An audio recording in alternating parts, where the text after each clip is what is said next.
13 hours in the air, his joints ached, or maybe they didn't, he'd been too comfortable. Wang Ping'an almost missed the old green trains back home.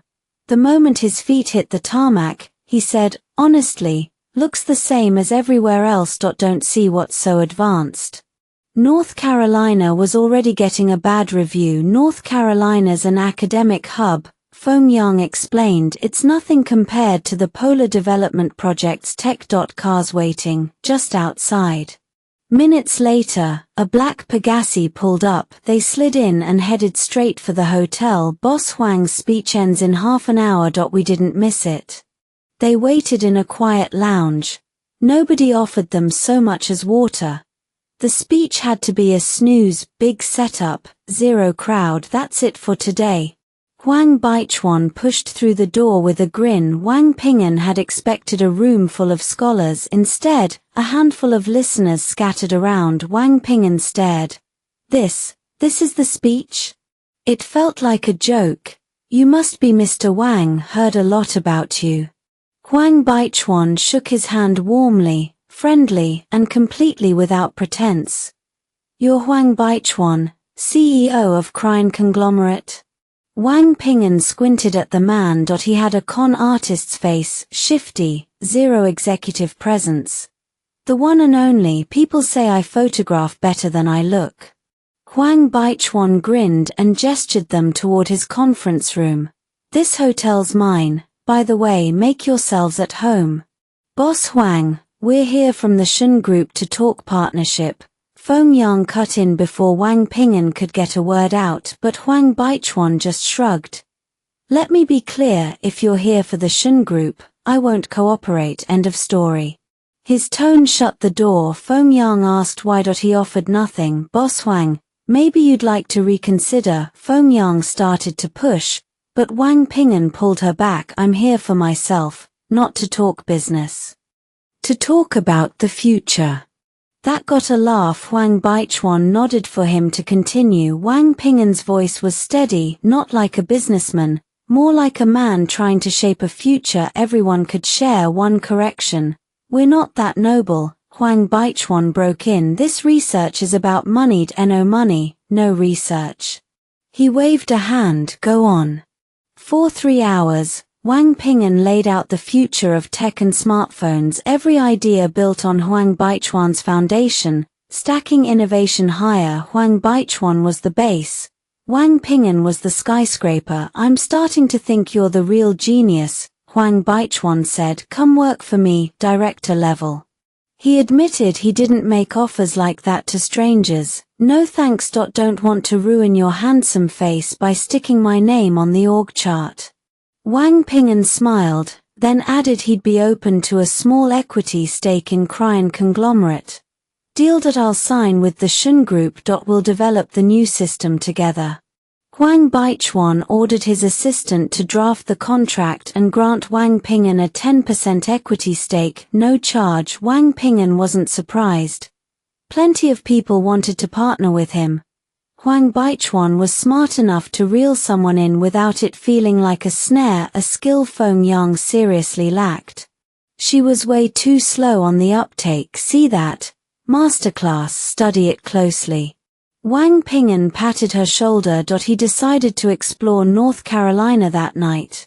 Wang Ping'an, the research junkie, stayed in his lab working on chips. He told Wang Ping'an the lab was open 24/7 if he ever wanted access. Good deal.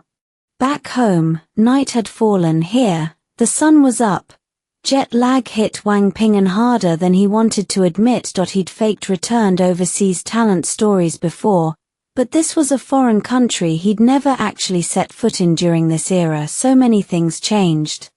I remember a massive science academy standing right here in the future. Wang Ping'an shook his head. Everything was shifting. By the way, you came to study the market, right? Let me show you the wealthy district. Wealthy district, the phrase yanked Wang Ping'an back. North Carolina really had a ghetto and a rich zone. The city wasn't cutting edge, but the wealth gap wasn't supposed to be this stark. By Latin American standards, it was fairly even still. Curiosity tugged. Living here costs 3 times what it does in the slums, and that's just one angle. With the exchange rate, the Malar dollar hadn't dropped. People were shelling out way more for everything. Hey, how much is this? Wang Ping'an snagged a small cake off a convenience store shelf, his own brand, sitting right there in a North Carolina shop. Tag says 3 Malar dollars, that's about 20-something back home. Jesus, Wang Ping'an sucked in a breath. The exchange rate was insane. An idea clicked. If the system worked like that, he'd be an idiot not to use it. The rate was fixed, sure, but he could flip it. Price his products in Malar dollars for foreign buyers. That'd mean new packaging, though not something he could pull off right now. You're up to something. I saw you staring at that shelf for way too long. You shot Feng Yang a sideways glare. That man's brain always worked differently from everyone else's. Caught me. Find out how much stock they've got. Feng Yang couldn't read a market without knowing the other side's supply and demand. If their inventory fell short of his export volume, he'd need to pivot. If his own supply was tight, he'd have to push Jones harder. 5 minutes later, you had the numbers. The product is moving fast. Nobody's turning their nose up at it just because it's from the mainland. If anything, people are happy to buy these little pastries. Their average purchase price hovered around $2 each, nothing outrageous. Then it's simple. No reason to hold back. Feng Yang had a clear picture now. He knew exactly what he'd do when he got home. After you turned in for the night, Feng Yang headed straight for the lab. He hadn't expected to find Ziegler surrounded by a whole team of experts, still burning the midnight oil on software development. Their dedication bordered on obsession, well past any normal sleep cycle. There you are, come look at this. Ziegler grinned and pulled him over. The system was already running on the screen, still in the early stages, but the foundation was built on that modified chip from the Shun Group. Funny thing, those chips were originally supplied to Latin America from the mainland. Now they've developed an even more powerful system that doesn't have to go through Shun. Ziegler explained he'd paid a fortune for them. The Corinne Consortium couldn't develop its own chips modification, though that was doable. He'd already poured nearly $100 million into the research. How's it going? Feng Yang smiled. He sensed a hitch. Otherwise Ziegler wouldn't be bringing this up now. We need your technical support. The chip isn't complete yet. Ziegler kept talking. The core difference is significant. It's not a durability issue. The triple thread operation is just more complex, and the current system isn't stable enough. Voltage fluctuations. So you still need Shun Group's tech support. I'll handle it on the mainland. Feng Yang said it plainly. He saw no problem. In fact, it was straightforward. As long as Ziegler could solve this immediate issue, both companies would see their market shares rise. They weren't just strategic partners, they were symbiotic. I've got a bold idea. You're president of the Shun Group now. What if we merge the two companies? Ziegler argued that a combined enterprise would outpace what either could do alone. One excelled in overseas tech, the other in domestic and international market expansion. Merging made sense. It could even produce unexpected results. Let's sign a symbiosis clause for now. A co-branding pact. That way, neither company loses independence, and we still get all the expected benefits. Looks like you're still not ready to go all in. Ziegler laughed. He'd thought Feng Yang would have the guts to make that call. I'm only the acting president. I don't have the authority to make a move like that. Ziegler understood. He didn't push. At least Feng Yang's current plan was solid enough to ensure steady growth. Then we'll wait until our chip and system are finished. 3 months, we'll have results. Ziegler started gathering what he needed to travel. He said he was heading to the mainland himself. I'll go to the Shun Group and see things firsthand, get that chip finalized. Ziegler was less a chairman and more an R&D guru. Business held zero interest for him. In that area, He couldn't touch Feng Yang, but he always managed to develop something crucial. With Feng Yang's input, everything they did became twice as effective. A lot of people don't know which direction to take with R&D. Ziegler said if he and Feng Yang joined forces, they'd be unstoppable. Let's hope so. You're not the only phone company out there, the others aren't pushovers. After a 13-hour flight, they were back in Island Coast from North Carolina. Ziegler took a deep breath, satisfaction written all over his face. You know what? This feels incredible. Compared to the world outside, Ziegler would rather build his business on the mainland. He just never had that option until now. For the first round of financing, Feng Yang raised $500 million. All of it went into core R&D. He could have avoided outside funding, but he wanted to keep his own money for the critical moments. With those angel investments, he didn't have to worry about Ziegler's cash flow anymore. The second round comes when we have the product, so for now, we've only got $500 million. Yu gave a wry smile. That wasn't much, she said, pretty low, honestly. Yeah, research is a money furnace. The key isn't how much you burn, it's how long you can keep the fire going. They'd have to make do for now. Feng Yang needed to report everything to the old man. It was his company. After all, he couldn't rack up debt without a word. The hospital. Chairman Huang looked energetic. He'd just taken his medication. Chairman Huang.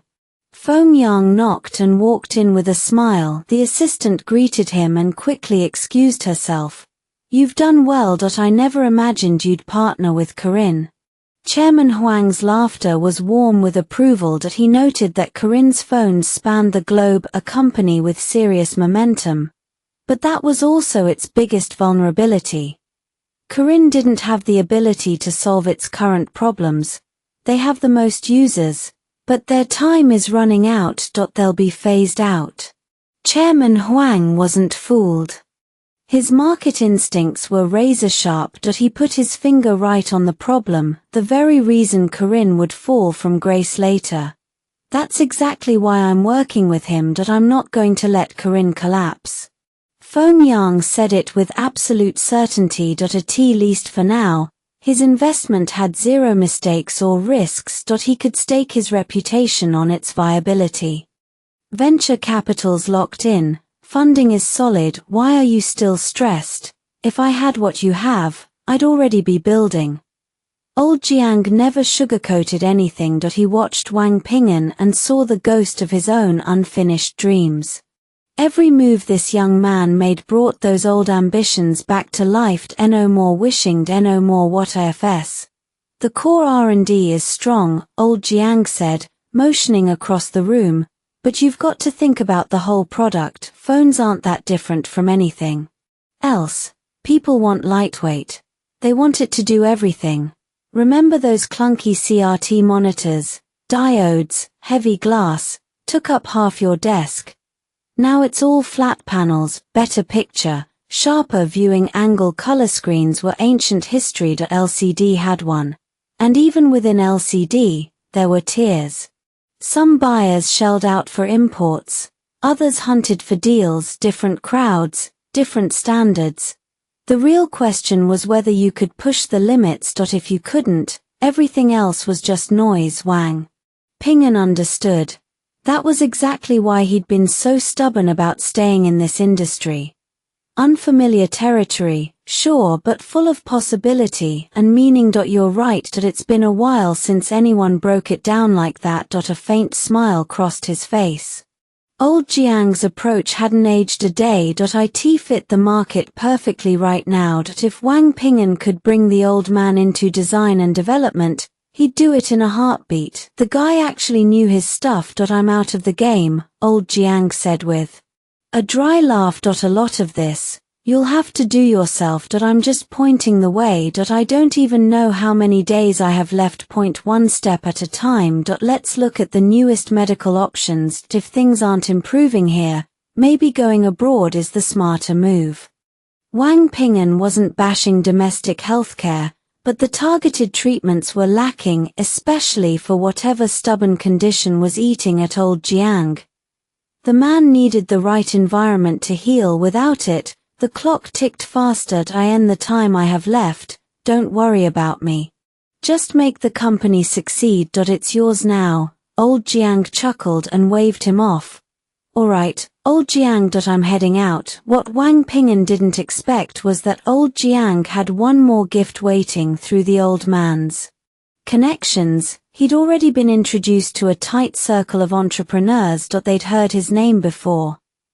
Now they had a real reason to gather. So this is who old Jiang chose as his successor, Mr. Wang himself, one of them said, grinning. No surprise there. A guy like Wang Ping'an is top tier in this whole industry. They would have wanted to work with him even without the introduction. The problem was they'd never had an opening. Pursuing a partnership on your own versus being brought in by someone who knew the terrain, two completely different results. Today, every one of them wanted a piece of whatever Wang Ping'an was building. They were hungry to supercharge their own operations. Gentlemen, meeting today feels like we've known each other for years, so here's my proposal. Wang Ping'an laid it out: a business alliance, a symbiotic model, the same structure his company had with Nokia. Everyone got a voice in the decisions. Growth would ripple across all their industries. I'm in. We're all playing the networking game anyway. Our circles barely overlap, so why not share them? The others agreed without a beat of hesitation. These weren't small-time owners. They operated at a level where anyone worth over 100 million didn't sweat the small losses. That's how the rich get richer. Let's do it. I say Wang Ping'an should chair the alliance, one man said. Nobody objected.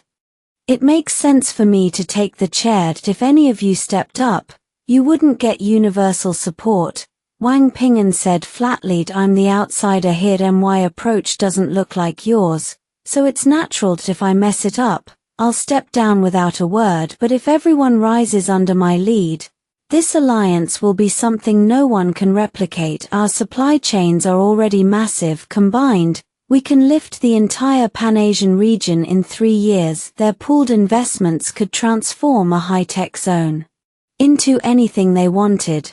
That wasn't fantasy. Wang Ping'an had done the math. Then we'll follow your lead. Let me be clear, I don't get involved in other industries, but for construction materials, I'll give you the absolute bottom price. A middle-aged man spoke with total certainty. His distribution network stretched across the entire country, and his furniture line dominated the market. Good, thank you all.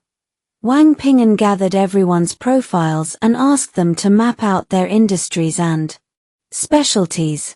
That part was critical. They had to account for any overlap. At the same time, he needed to make sure everyone's investment matched their returns. If internal cracks appeared later, the alliance would be worthless. He could see the trap clearly, so he raised it first. Exactly. Mr. Wang's right. The group said, relax. We can't lose our footing. Here's what we'll do, tell us everything you've got in mind. They let Wang Ping'an run his play. The only requirement was that everyone made money together. Everything else was noise. Crowdfund 3 billion. Wang Ping'an said it without a flicker of expression. What? None of the businessmen saw that coming. They stared at him, mouths half open. The man was shooting for the moon. Since we're going into business together, let's go big. The only way everyone reaps the benefits is by investing. Chen Cheng was right. He was building something healthy and positive, nothing like the old days. Now I get it. This is what win-win looks like. The bosses laughed. Finally, they understood why Chen Cheng had brought them all here. The alliance had pooled 3 billion in capital, only about 100 million per person. One lead boss spoke up. If we're doing real estate, let's go bigger. Everyone here can put in 500 million, easy. That would bring the total to 15 billion, a massive jump from 3.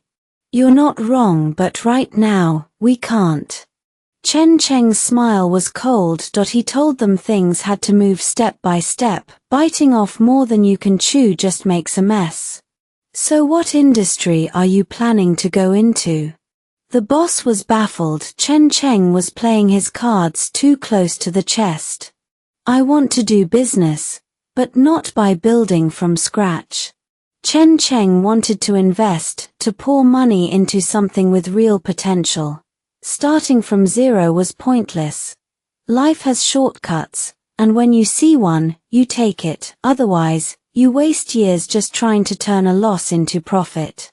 There's a ton of undeveloped land in the southwest. We could build out the tertiary sector there.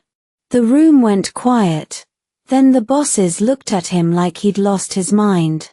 You think developing the southwest is a good idea? Please don't tell us you're planning to farm $3 billion worth of dirt. If Chen Cheng was serious, they'd have to rethink his competence. His pitch sounded insane. The Southwest is underdeveloped, and that's exactly why it lacks a tertiary sector. If we go in, we'll get subsidies, tax breaks, and the cost of living there is nothing like here. Chen Cheng urged them to think long-term. With $3 billion, he could only generate $100 million a month in returns. With $15 billion, everything multiplied. How much exactly? One boss demanded, impatient. No more dancing around. I won't give you a number, but I'll tell you this, real assets are a hell of a lot more appealing than cold cash. Exactly, taking profits and splitting dividends, what was the point of that? Chen Cheng's plan was to take every dollar of profit and pump it straight into aggressive expansion, building the entire Southwest industrial base. Fine. We'll do it your way. $500 million each, proportional shares. Everyone nodded. They gave Chen Cheng 1 month. No returns, and they'd pull every cent out. Everyone knew what pulling out meant. Chen Cheng would be dead, no venture capital, branded high risk, and the losses would be so massive that even all his companies together might not cover the debt. Do you think you'll lose? Wang Yuan asked softly. She saw no fear on his face. I don't think I can lose right now. Losing would actually be hard. He wasn't being arrogant. The Southwest Industrial Park was already in motion. It was just a matter of time. Whatever these people invested, he'd used to develop the whole region. He'd get local support and push the tertiary sector even further. And with automation, there was no need to waste money on manual labor. What's better, everyone being a boss, or everyone being an employee? Chen Cheng tossed the question at Wang Yuan, wanting a quick answer. That's tricky. I honestly don't know. Wang Yuan admitted bosses were necessary, and employees too. If everyone was a boss, the world would be chaos.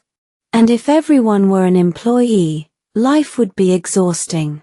Chen Cheng's idea was to close the gap. Less labor, more reward. No matter which side you were on, that would mean everything. Looks like you've got it all figured out. But I heard the owner of that Southwest Industrial Park has the last name Chen.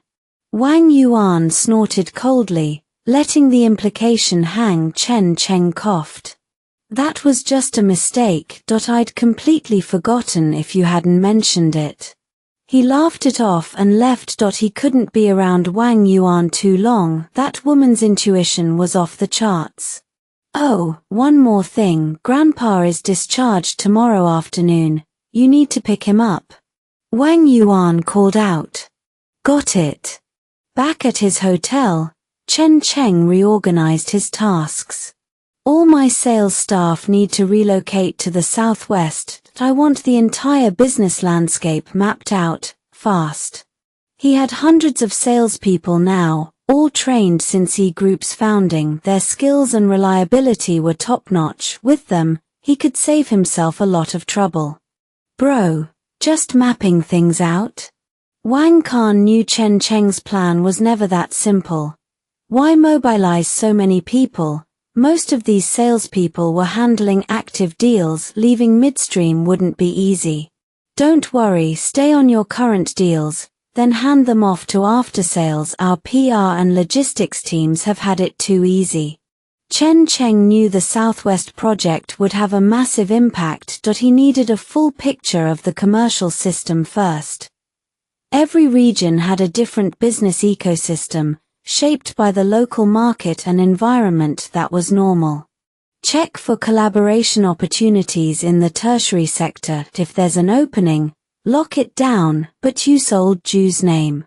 Chen Cheng wasn't stupid enough to use his own name. If those old foxes caught wind, the game would be over. The Southwest was a goldmine now, untapped resources everywhere, just waiting for the right hands to claim them. Play it smart, and there was nothing to worry about. Your instincts are dead on, Wang Feng said with a rueful smile. Feels like we're not selling products anymore, we're brokering deals. When he first arrived, he was way out of his depth. In the past, local businessmen would have handled sales from start to finish. But here, both light and heavy industry were scarce. Feng Yang had already ruled out heavy industry in the region. Long-term growth meant doubling down on light. Light industry is the future. Everyone wants in, so the local investors are all in, expanding, backing us the whole way. Wang Feng had 6 orders on the table right now, each worth tens of millions. They'd already pivoted from sales to full collaboration, and the momentum was impressive.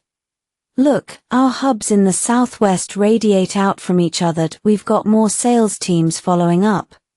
Give us a week, and we'll push past 30 orders. That was Wang Feng's conservative estimate. In reality, they were already ahead of schedule.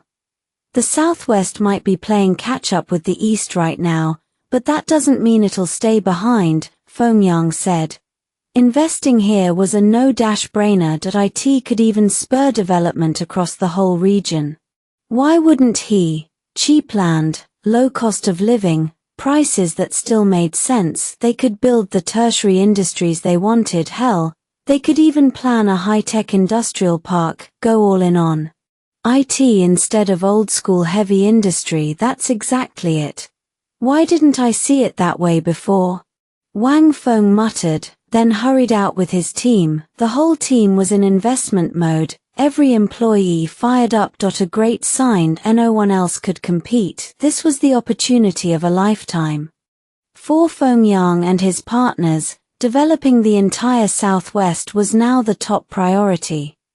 The mission was clear: ramp up the workload. Every task was critical. Across town in the Times Chamber of Commerce office, 2 men were hashing out the latest news. They wanted to know who could possibly pull together that many resources, something they'd never seen. The name's Feng Yang. You know him? One asked, frowning. He'd heard the guy was a big deal back east, but around here, nobody knew him. Feng Yang has his fingers in a lot of industries. We can't compete, a senior chamber official said flatly. They all agreed Feng Yang wasn't someone to underestimate. The smart play was to earn his goodwill now, before they fell too far behind. You're right, our only move is to build a solid relationship with him, otherwise, none of this will ever be ours. It was the same for everyone. They couldn't change people's minds. All they could change was what they had right now. Set up a meeting with Feng Yang. I want to take him to dinner. Wang Chong had made up his mind that if he was going to deal with Feng Yang, there was no point hesitating. Opportunities like this didn't come often. You got one shot, you've decided, then the chamber will back you. Let's see what Feng Yang brings to the table. The other executives nodded and filed out. Feng Yang's reply came fast. He told Wang Chong they could discuss any partnership over a meal. The real question was whether the other side was willing to talk straight. That wasn't something they could decide alone. They'd have to figure it out in person. I get it. Feng Yang is testing our attitude. Tell him from now on, no one gets in the way. Wang Chong gritted his teeth and agreed to all the terms. That was the result of the negotiation. He wanted Feng Yang to sit down and settle everything face to face. For both their sakes, it was better to reach a clear understanding. But Wang Chong, his assistant, spoke up. If we partner with Fengyang now, won't we piss off a lot of other bosses? We haven't even talked to half of them yet. It wasn't just his assistant who thought that. Many employees felt the same. They had a ton of existing partnership deals. If allying with Fengyang meant alienating all those people, it clearly wasn't a good move. They needed to make a decision now to keep everyone calm. That's not the main issue. Just book the hotel. Wang Chong was set on meeting Fengyang in person first, then handling the rest. He hoped this wouldn't drag on. That evening, Fengyang arrived at the Southwest Development Hotel in a Mercedes. The hotel was owned by the Times Chamber of Commerce, and Wang Chong held a stake. It's the best venue we have right now. 4 stars.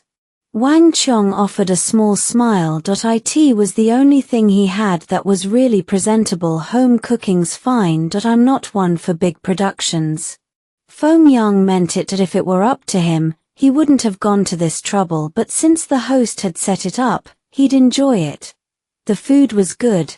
The wine was good. Wang Chong was the chamber's chairman, after all. And he was doing this for the entire organization's future. If he couldn't win Fengyang over at this dinner, who knew what they'd be up against later? Mr. Wang, let's skip the small talk. We're both here for a reason. Fengyang smiled, calm, and laid out his investment plans in crisp detail. No problem at all. The whole chamber is waiting for your direction. If anything isn't up to par, just say the word. Wang Chong kept his tone low and accommodating. The whiskey in Wang Ping'an's glass was the color of old gold. He swirled it once, watching the light catch before he spoke. Don't say whatever. I hate that word more than anything. Fengyang leaned back in his chair. The private club was quiet, their table tucked into a corner overlooking the city lights. I'm not saying it's impossible. I'm saying the entire Southwest runs on a system that fights change. Everything now is built on a market economy. Pushing past that isn't simple. Wang Ping'an set his glass down. It's not just about how hard you try. The whole chamber has to move together, or nothing shifts. I get that. I just want to know how you see the partnership, Mr. Wang. Fengyang's voice had an edge of frustration. He'd been fighting uphill for too long. In the Southwest, development had already swallowed commercial activity whole. Everyone was obsessed with staking claims on new regions and territories. Nobody wanted to touch actual business. Too many restrictions. Too many ways to fail. And without the confidence to run a business well, you couldn't build anything that lasted. I know. Wang Ping'an's smile was bitter. He drained his glass and signaled the waiter for plain water. Our data shows flat commercial growth across the entire Southwest. We can't fix every link in the chain right now. He paused, letting the words settle. The Southwest today looks like the East did 5 years ago. It's not that development here is bad. The economic system has a gap, and that gap is exactly where the chamber should be standing. That was the problem. The Southwest Chamber of Commerce had to sit at the center to cover the commercial system they wanted to build, but the system itself was flawed. It would only work if everyone bought in. Without that key piece, everything they did was useless. I've thought about that too. Fengyang rubbed the bridge of his nose. I just don't know how to change it. You know how much resistance we face. He wasn't playing the victim. He genuinely couldn't see a way through. Changing it isn't that hard. The real question is how many people actually want to change. Wang Ping'an's voice sharpened. If change is the goal, your first target has to be the chamber itself. They've held a monopoly for too long. That approach doesn't work. It has zero positive impact on building a healthy commercial system. Fengyang frowned. So you're saying the chamber has to make concessions? These are necessary steps. You have to go through them to change anything. I'm not fear-mongering. You're just dealing with a different level now. The words hit Fengyang hard. He sat quiet for a long moment, turning them over slowly, Something shifted in his expression. He was starting to see the kind of outcome he should be chasing. If he couldn't reach his current goal, then maybe the one who needed to adjust was himself. He stood. "I'll think it over, thank you, Mr. Wang."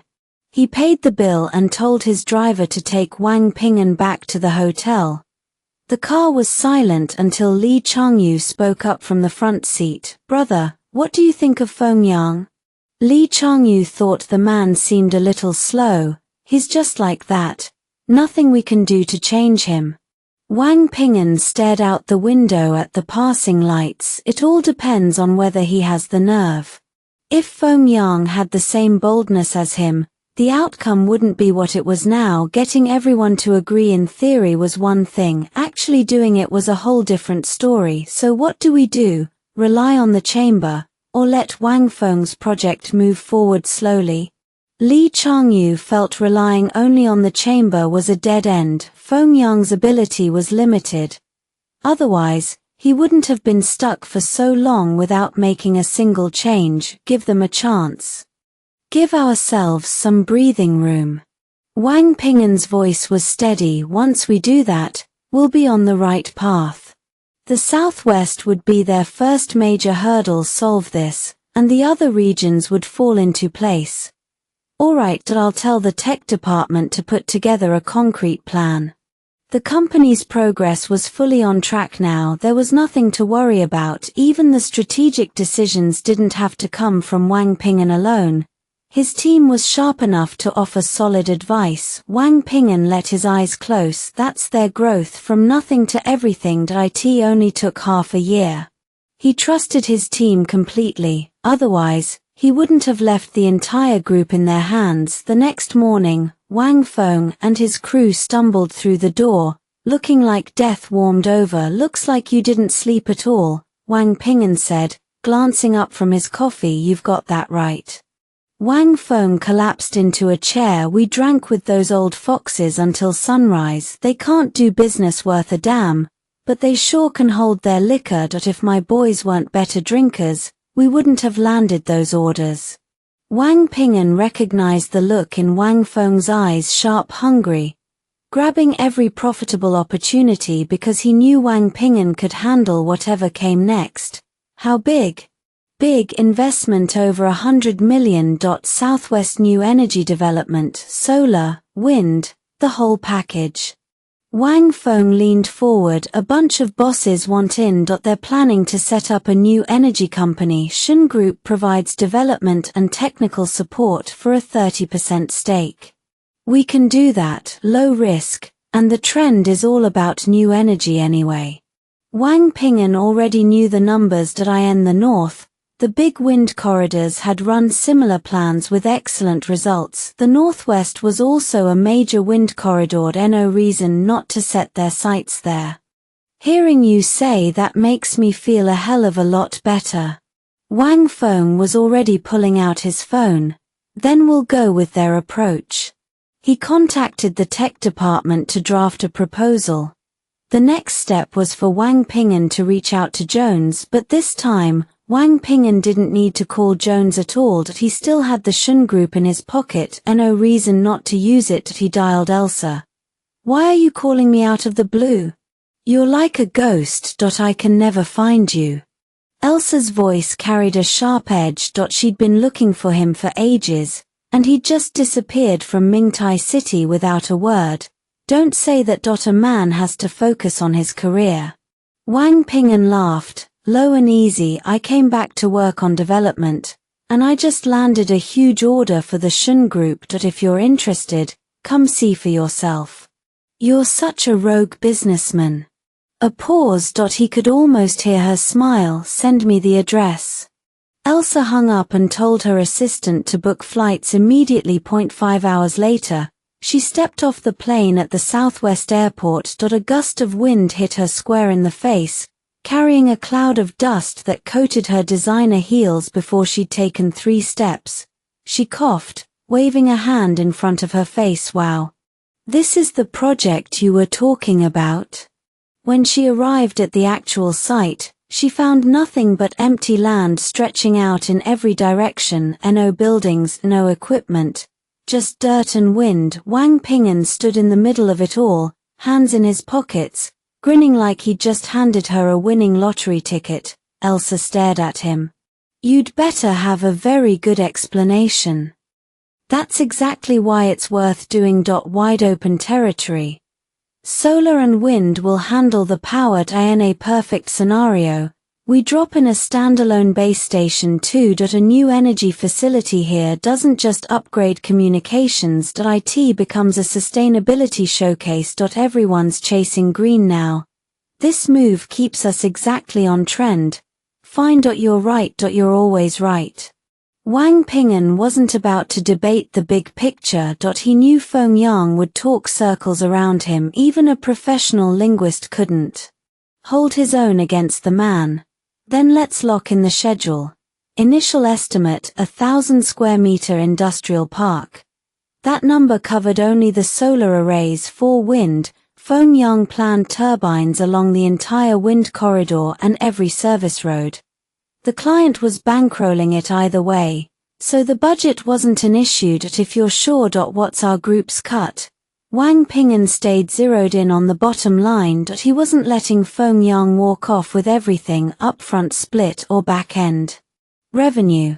"Your call, director." He said it with a faint smile. Left to him, he'd waive the upfront share entirely and sink every dollar straight into new energy. "You really know how to kill a conversation."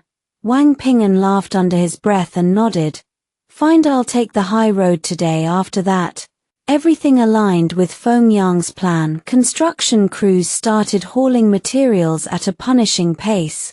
The Shun group supplied every last component, their plants running at full capacity. "Man, this project is enormous." Everyone's decked out now, vests, helmets, the full uniform. Wang Changsheng and the others lived on site, coated in dust from head to toe. We went from suits to work gear. "What the hell happened to us?" "Don't ask, don't tell. You've noticed who's calling the shots now, right, Wang Ping'an?" Feng shot them a wry look. Wang Ping'an had him outmatched in this area, so all he could do was fall in line. The deadline stood at 3 months. Assembly, power grid integration, going live, hitting both speed and quality in that window wouldn't be easy. Raw materials are still inbound. Everyone stays sharp.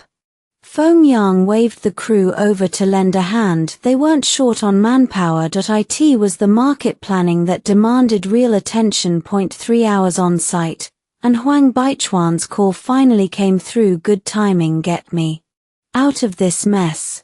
Feng didn't hesitate. He walked straight off the construction site and climbed into the Mercedes waiting for him. But Huang Baichuan did a double take the second he saw him. "What's with the get-up? Never thought I'd catch you looking like this." He couldn't hold back the laugh. He'd clearly underestimated Feng. "I've been babysitting a construction site. A few partners and I are moving into new energy." Feng shrugged, then cut straight to the point. He wanted Huang Baichuan's honest opinion. My honest opinion, simple. I'm following your lead. Huang Baichuan had spent enough time back home just wrangling his own people. Plenty still weren't sold on Feng vision. Taking the upfront hit wasn't something anyone talked their way past with a few words. Most employees played it safe. Didn't want to step on toes, but Huang Baichuan had reviewed the decisions rolling out from other management teams and decided to go the opposite direction. "Looks like you've been through it." Feng chuckled.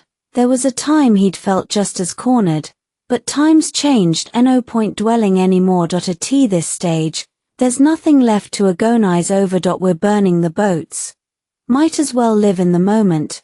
Huang Baichuan's plan was to double down on his core business, his original industry. The food sector in the southwest still had massive upside. It hadn't been refined nearly enough. If they could match the sophistication of the southern market, it might deliver in a serious way. Restaurants and entertainment are solid plays. "But you're a hotel guy, Huang Baichuan." "I say stick with hotels." Feng Yang suggested building 2 or 3 high-end properties. Just those. The real move, he argued, was building their own cuisine brand. What I can offer you right now is a franchise. I've got wedding industry shops. Great margins, steady business, and you'll need supermarkets too. He told Wang Ping'an that if he was going brick and mortar, supermarkets were non-negotiable. In the Southwest, he hadn't seen a single large-scale operation, just small storefronts. You couldn't ignite consumer spending that way. Only good products made people choose. And if the execution wasn't flawless, those choices wouldn't matter anyway. So what kind of capital are we discussing? Wang Ping'an had deep pockets. The full Chamber of Commerce could commit serious money. You already know the cost of 3 hotels. Franchise fee is $3 million. 4 branch investments and property acquisitions. It scales with your plans. Rough estimate for the extras, $50 million, and that was only for 1 or 2 supermarkets. Covering the entire Southwest would take 10 times that. Funding would shift to a completely different tier. $500 million wasn't pocket change, definitely not for the Southwest Chamber as it stood. Fine, I'll wire the money now. You lay out all the groundwork. I'll give you 30% equity. No actual investment required from Feng Yang. Just his operational knowledge. It was a win-win, especially with real cash moving. So right there in the car, he agreed to Wang Ping'an's terms without a second thought. He gave him a simple guarantee. Follow his playbook, and there wouldn't be a single hitch. Here's to a partnership that pays off. Feng Yang smiled faintly and gestured for Wang Ping'an to take a good look at the view outside. During the transport phase, he'd already moved his wedding industry operation into the area, not downtown. He'd chosen the outskirts. He'd opened there for one reason: to draw customers. And the subsidies were better. He was saving roughly 15% on investment. He hadn't fully expected that. What kind of mind do you have? I can't figure anything out anymore. Wang Ping'an shook his head. He had no choice but to accept it. The way Feng Yang operated, stunning every single time. The online and offline models operated on completely different principles, but Wang Ping'an was confident he could fuse them into one seamless system. He stopped worrying about the old framework and focused entirely on maximizing profit. Honestly, it was the only play that made sense. Break this dual line thing down for me. I'm lost, Feng Yang said, frowning. Most of my new projects are pivoting to online. Half the Southwest inventory can move through consignment platforms, Wang Ping'an replied. With good product, he knew he could crack any market wide open. All he needed was a branded specialty store for direct online sales. Dongni already had the know-how and the connections. It wouldn't be hard. You're not wrong. It's a wild idea. Not many people would even dream it up. Feng Yang pulled out his phone and dialed his contact at a Southwest distribution hub. He needed the retail price on every marketable product, fast. We're not just selling whatever they've already made. You know what the Southwest is really famous for, right?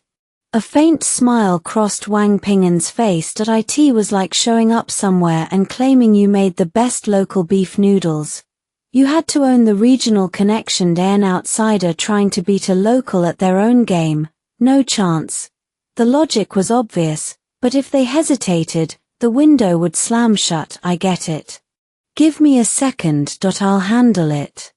Southwest beef was a different breed. The cattle were raised perfectly. Feng Yang's first instinct was to export the raw meat, but that came with serious problems. Turn it into jerky, contact the processing plants, put my brand on it.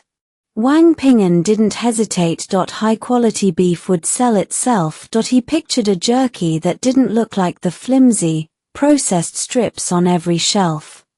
His version would be thick-cut, rugged, practically a visual punch, with a texture that locked in every ounce of the beef's natural juice. That alone would put it miles ahead. Most food these days is pumped with additives. It tastes fine, but nothing beats real, original flavor.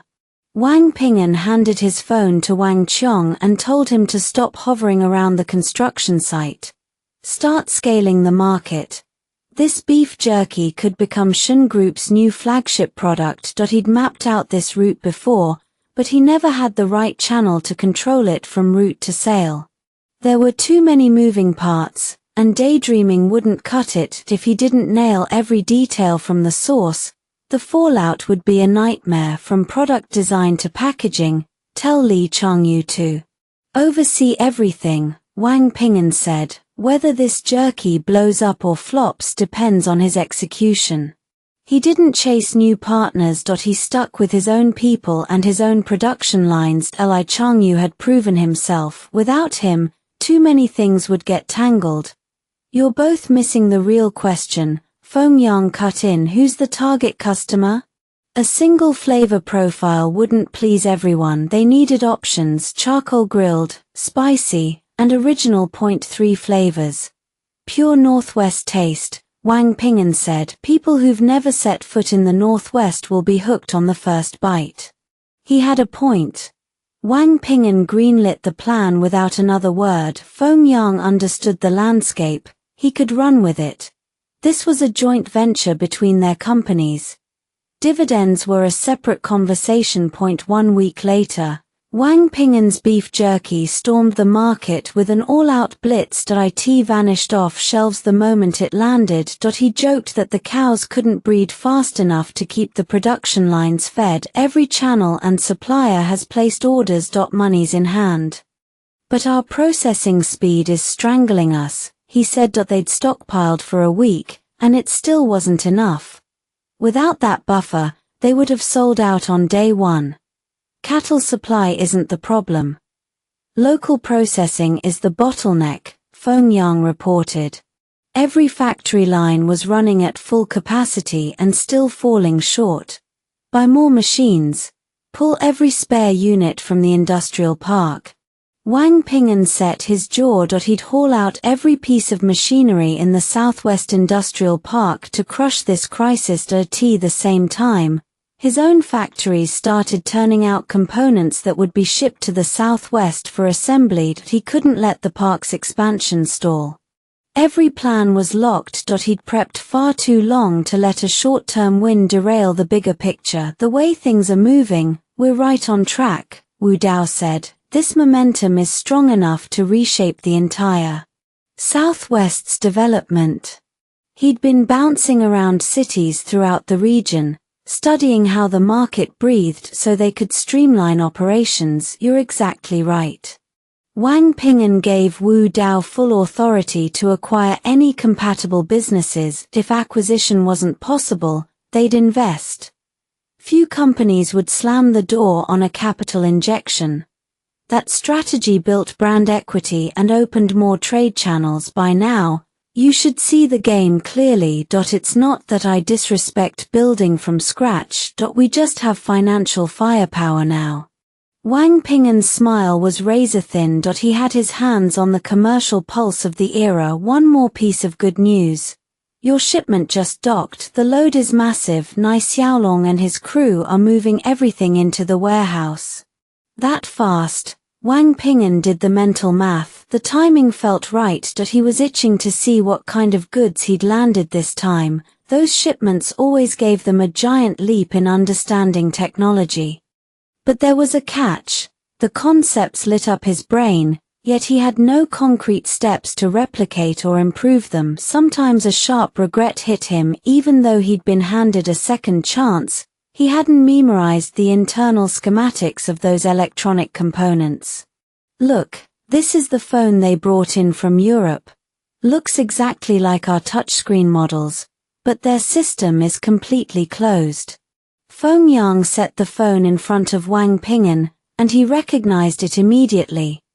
Check Pingxing's current market share. If we can acquire them, do it. If not, poach their designer and entire R&D team. Wang Ping'an's goal was blunt. He wanted to buy Pingxing outright. Then he'd use the Shun Group's technology to create a fully closed, streamlined operating system. The phone that wasn't supposed to launch for 2 more years could hit the market early, and he'd grab 70% of the market share, just like that. Ping'an isn't huge, but their market cap has to be at least $1 billion. Feng Yang swallowed hard. This sounded insane. We won't know until we try. What if their CEO is interested? Wang Ping'an smiled faintly. He'd already dug through old newspapers and interviews. Ping'an's CEO was thinking about stepping down that very year. The R&D costs for electronics had bled them dry. They couldn't keep going. Fierce market pressure, public backlash, they were on the verge of selling for pennies, so Wang Ping'an's move was to double the offer and buy them outright. That way, the CEO wouldn't have a chance to back out. Timing was everything. Ping'an had real momentum in core electronics, and their CEO was serious about it, cashing out with a massive return. Almost nobody would say no. I already had old Jiang reach out. We'll hear back soon. Yu let out a long breath. At least this was Wang Ping'an's idea. If it had come from anyone else, the damage to the domestic high-tech sector would have been enormous. At the hospital, Boss Wang laughed until he could barely catch his breath. I told you, that guy's got more tricks up his sleeve than most. He'd never misjudged anyone in his life. Wang Ping'an's ability and drive far surpassed his own. Honestly, the Shen Group was in safe hands, with plenty of room to grow. True, his executive assistant said. Wang Ping'an keeps surprising us. The kid's got real skills. Have you learn as much as she can from him. Wang Ping'an won't have time to run the company soon, so Yu stays as the nominal chairwoman. Boss Wang knew how fast Wang Ping'an was moving. This was all about building a succession plan. Once Wang Ping'an's projects were in motion and his career was on track, the business world would see major shifts. Let's just wait and watch. Wang Ping'an's going to give us even bigger surprises. That evening, Wang Ping'an shipped out all the goods. After a full day of running around, he could finally rest. But there were still industries to develop in the southwest. Capital moved fast, and results were visible the same day. The returns here are way better than in the East. Li Changyu was sitting in his office, counting numbers, his favorite part of the day. Every expense and revenue stream looked impressive. Don't jinx it, Wang Ping'an said. We still need to work hard. His goal for the second half of the year was to break into foreign markets, but only if his capital was liquid overseas. It came down to exchange rates and technology. If the Shen Group couldn't deliver, opening the market would be meaningless. Ping'an responded. Yu's tone was softer than usual, laced with disbelief. If we buy them out for $1.5 billion, their CEO is willing to fly here and sign the contract. This impossible-sounding deal had just been hijacked by Wang Ping'an, and Ping'an had just finished developing their newest system. They were essentially handing over everything they'd built. Wang Ping'an shrugged, because they saw a different kind of sweet deal. They just don't have the vision. Normally, Wang Ping'an wouldn't brag so openly, but this was different. He could pull off this move only because of Ping'an's CEO's short-sightedness. IT was his ticket to a complete turnaround. Allocate $100 million from the Shen Group's tech division for R&D, he said, his decision swift and decisive, and funnel all financing into the new smart system and phone. He knew secrets didn't stay buried. The world would notice this efficiency soon enough, and then Ping'an would regret it, so he had to move fast. Feng Mingdong laughed bitterly. $1.5 billion. That's highway robbery. I can't believe. Ping'an's CEO agreed.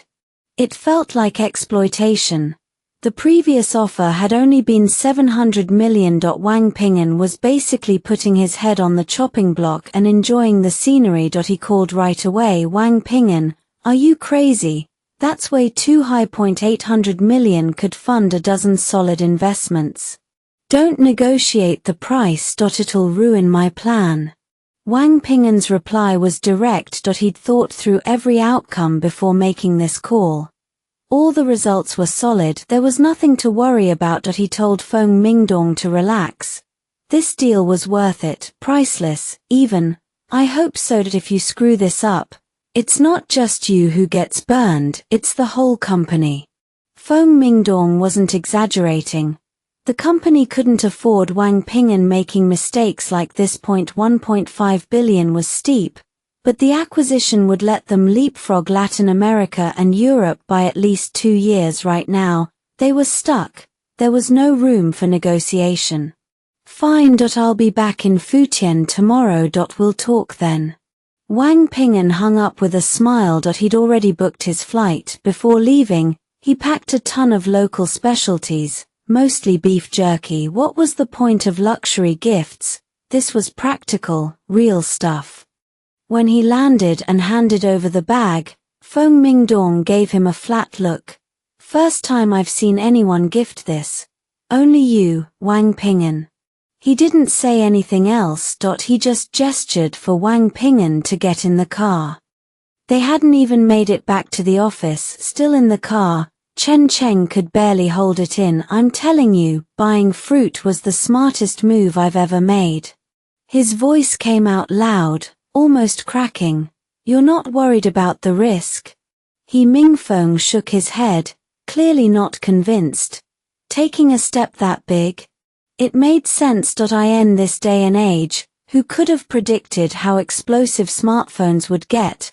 No one except Chen Cheng, who looked like a madman to everyone else. We've got a full phone production line, chip manufacturing. The only piece we're missing is this fruit system. Chen Cheng smiled and pulled a few documents from his briefcase. Kui Xiaoqi had prepped them before they'd left, concept outlines for the fruit system. He didn't even need to read them. His rebirth gave him that certainty. It's perfect. He Mingfeng took the papers and flipped through them casually. It's impressive, I'll give you that. The fruit system is definitely innovative, but can we trust it? Nobody in the domestic market would guarantee that investing in fruit was a smart bet. The industry press had been saying so for months. Now Chen Cheng was offering double the acquisition price. That was walking a tightrope. Let me put it this way. Don't overthink it. The local experts can't even evaluate this system properly. We need to decide right now. Strike the market before next quarter. Chen Cheng slapped his hand down on the papers. He Mingfeng nearly fumbled them, eyes wide. So, we're doing this deal? He Mingfeng closed the file. You already know my answer. It's made up. Chen Cheng gave a small smile. He Mingfeng might feel uncertain now, but he'd be grateful later. Putting 15 billion on the line, that's a gamble for Nokia. Even though he and Chen Cheng were solid partners, He Mingfeng still wanted to be the one calling the shots on this acquisition. That was just a businessman's instinct, not him trying to play games. Chen Cheng knew exactly what he was thinking, so he played along. Besides me, the biggest winners from this deal will be you and the Shen family. I'll personally guarantee it. His decisive tone was meant to reassure He Mingfeng in business. Partners were partners, but contracts and promises were what counted. Then we contact Fruits people ASAP and hash out the acquisition details. Once He Mingfeng had his answer, he shifted gears fast. Time wasn't waiting. I'll let Wang Yuan know that if things go smooth, Fruit's probably even more eager than we are. By the time he finished speaking, the car had pulled up in front of Nokia's headquarters. Perfect timing. Wang Yuan was just as excited on her end. She hadn't expected He Mingfeng to greenlight the deal so quickly either. The Shen Group handled chips, but the truth was, He Mingfeng's phone business carried even more risk. So where do we sign? Wang Yuan asked directly over the phone. Nokia headquarters. It'll take them some time to get here from abroad. I've got other things to handle in the meantime. Chen Cheng's plate was already full. The Southwest market was his top priority, so when he decided to stick around Nokia, He Mingfeng was confused. You're usually all over the place, coming and going like a ghost. Hanging out here isn't your style. He Mingfeng rubbed his chin. teasing but curious. I'm not trying to kill time, but I want to get some groundwork ready before the system launches in China. From Chen Cheng's perspective, the fruit system had endless potential. But he wanted more than just the system itself. What can we do without the system in hand? Develop it. He Mingfeng frowned. Software. Before we have the OS, we can start designing music apps, ebook apps, things like that. Chen Cheng knew the future inside out, but the current fruit system was far from capable. Still, small-scale software applications could be built now. A new system needed new designs. How did I not think of that? You're really thorough.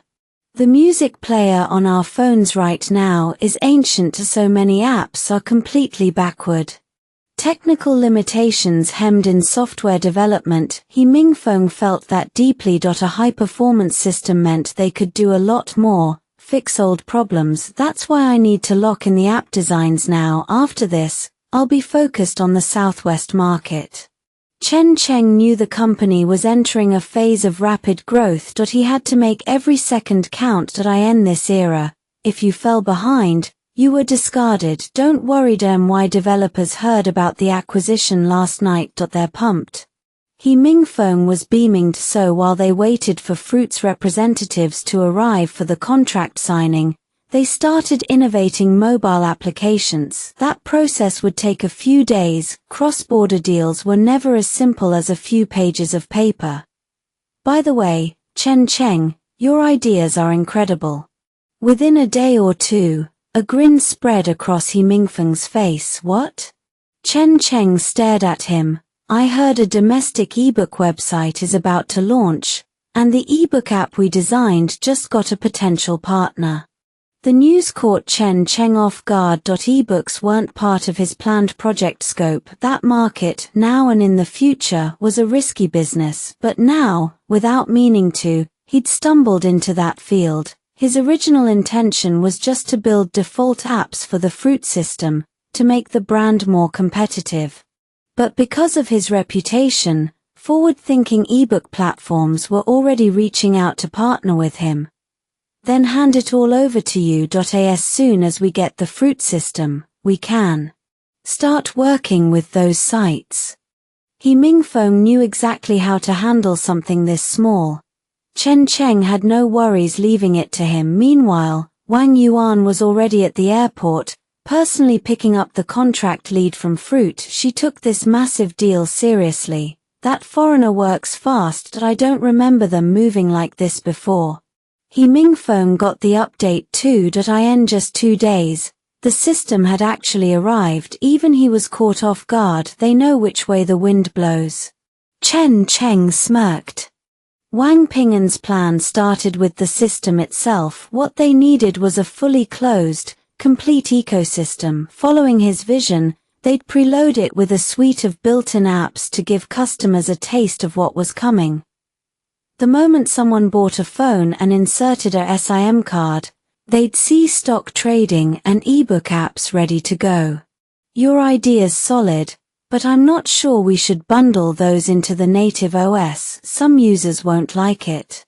The project lead spoke flatly. The system wasn't even finished yet.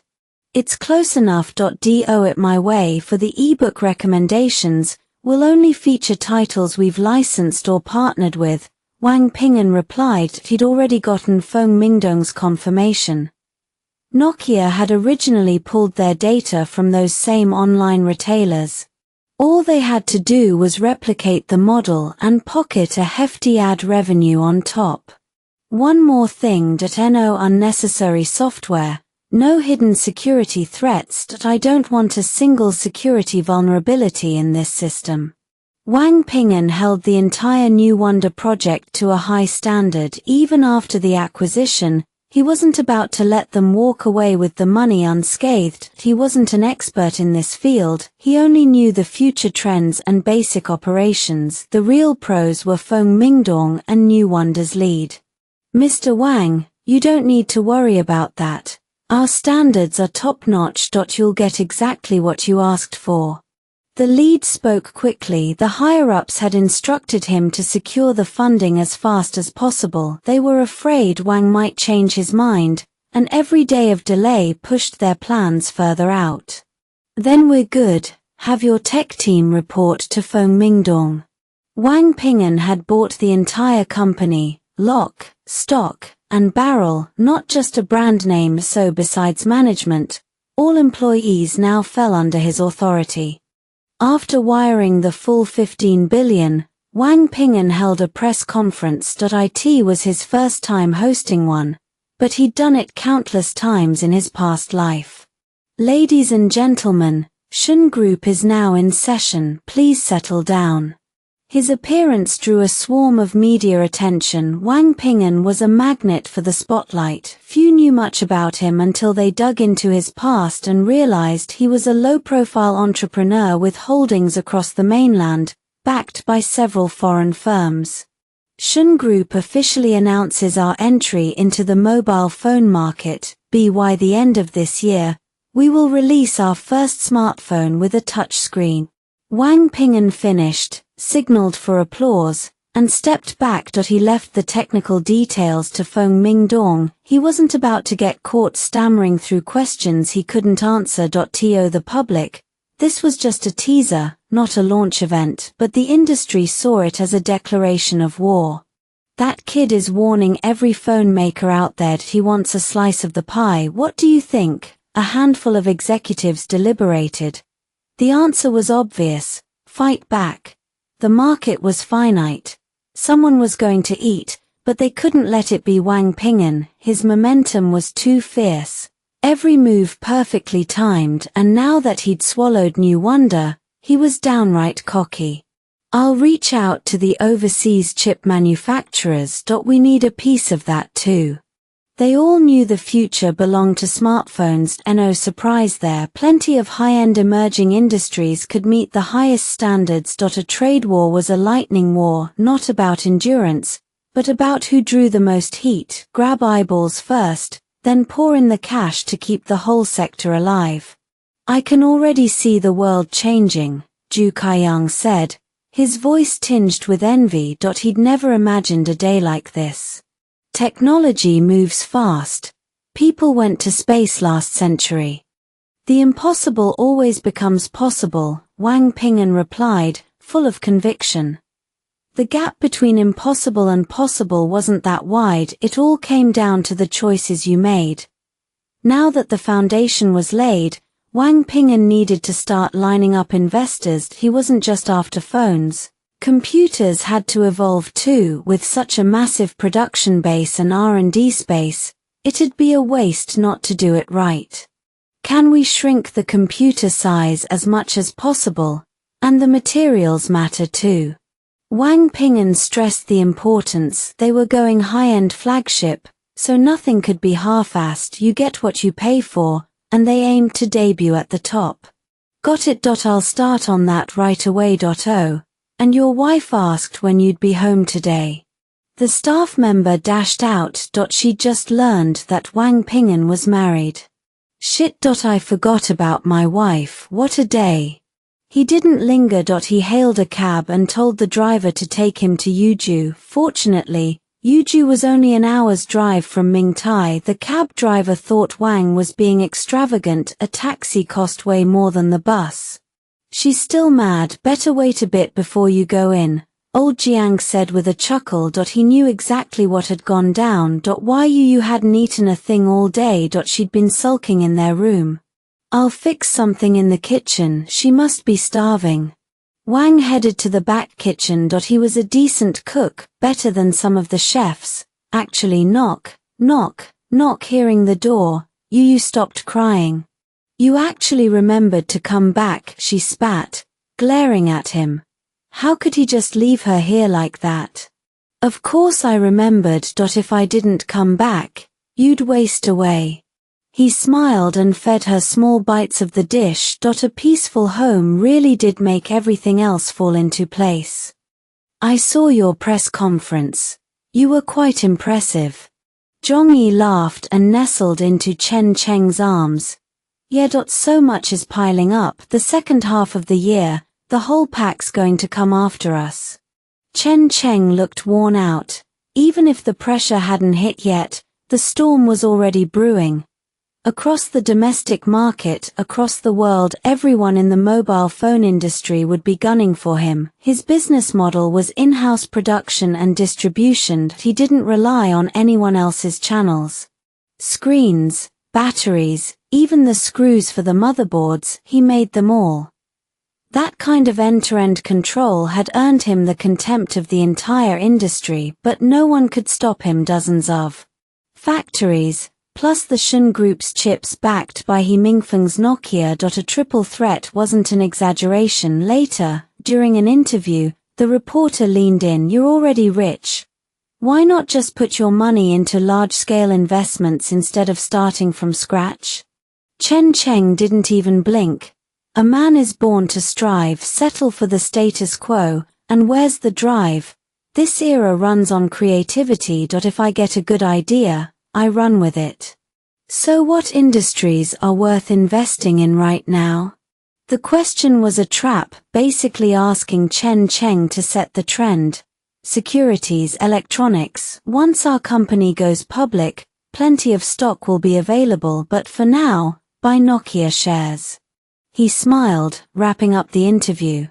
The comment was a deliberate capital injection for Nokia. IT would keep his phone development on schedule. 6 months was the target. For anyone else, impossible. Even for him, still uncertain. Zhu Kaiyang laughed as he updated Chen Cheng. E-Group is thriving. But the growth rate isn't explosive. Of course. We're not in a high-growth sector. Chen Cheng could read the room. But he wasn't about to abandon the foundation he'd already built.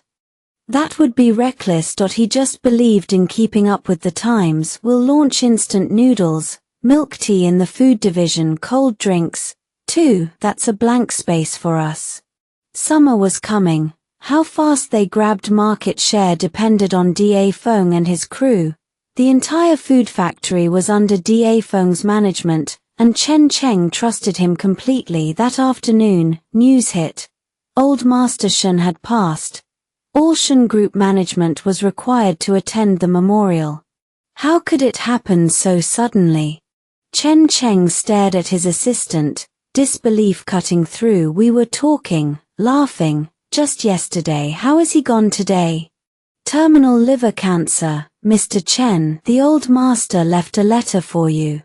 The envelope was still sealed. By the time you open this letter, I'll already have left this world. A man has many glorious moments, but just as many lonely ones. That first sentence pulled Chen Cheng in. He could feel the painstaking care in every stroke, each character painfully neat, written just to make it easier for him to read. 5 minutes later, he folded the letter away. Then he called Zhongyi. They would go together. The gathering was large, business partners from old Master Shun's circle. Younger people he'd mentored, faces heavy with grief. Shun Half City. Not many earn a title like that. Not because his wealth covered half the city, but because of his impact. Wang Yuan shook her head, helpless. She hadn't been able to be there in his final moments. He took me in when I was 10. He had no children of his own and raised me as his heir. I'm grateful for every single thing he did.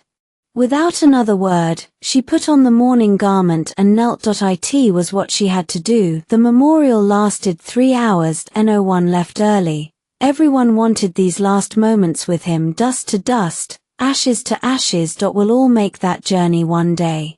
Chen Cheng was philosophical. He said he didn't want a spectacle when his time came. He wanted to slip away quietly. That felt more like him. Don't talk nonsense. Zhongyi shot him a glare. He was getting more ridiculous by the day. 2 weeks later, Chen Cheng formally handed the Shun Group over to Wang Yuan. Under their leadership, the conglomerate surged upward, quickly becoming the largest telecom service provider in the domestic market. At the same time, phone development entered its final stage. The main focus now was after-sales support. Handing the company to you was the right call. At least the old man didn't misjudge you. Chen Cheng said it with absolute certainty. You were one of his picks. Don't forget, half the group's shares are yours. Wang Yuan offered a faint smile. She set the day's proposal on the table and waited for the executives to arrive. Our expansion plan covers all of Pan-Asia. We've launched 13 project teams to follow through, and we need professional sales talent. He Mingfeng laid out the requirement and said Chen Cheng's man, Wang Ping'an, was the perfect fit. He wanted to borrow him 1 month, no more. You set his salary, I won't meddle. Chen Cheng emphasized the point. His own business needed to grow, too. Wang Ping'an was genuine talent. Deploying him would kick E Group's entire sales operation into overdrive. He was worth an army. When the news reached Wang Ping'an, he was thrilled. He stripped off his work clothes and hard hat. Look at that. This suit's been hanging so long it feels stiff. He stared into the mirror, and his team couldn't help but laugh. From the southwest straight to Yuntai City, they'd normally take a boat to reach other parts of Pan-Asia. Chen Cheng saved time by arranging a plane. A small expense, measured against the returns this trip would bring, but the truth was, Pan-Asia didn't roll over easy. On the very first day, Wang Ping'an hit a wall. Get word to brother Chen. We're in trouble. When the call came through, Chen Cheng's shock was immediate. He kept pressing for details about Wang Ping'an's situation. At the same time, he told Wang Yuan to take over everything. He was leaving now. Building a foundation across Pan-Asia was never going to be simple. Getting every player on the same page overnight, forget it. That was why, by the time Wang Ping'an got the full rundown on Feng Yang's latest headache during the drive, he wasn't fazed. But the second they hit Yuntai City, the whole vibe felt off. This was the gateway to the rest of Pan-Asia. Foreign advertisements covered everything. The most blatant red flag, the billboards were already stripped. That told him one thing: this was about to get ugly. Wang, sorry to drag you out here again. I couldn't make this call on my own. Feng Yang dove straight into the problem the moment they met. I thought we were making progress. A dozen countries were clearly ready to cooperate.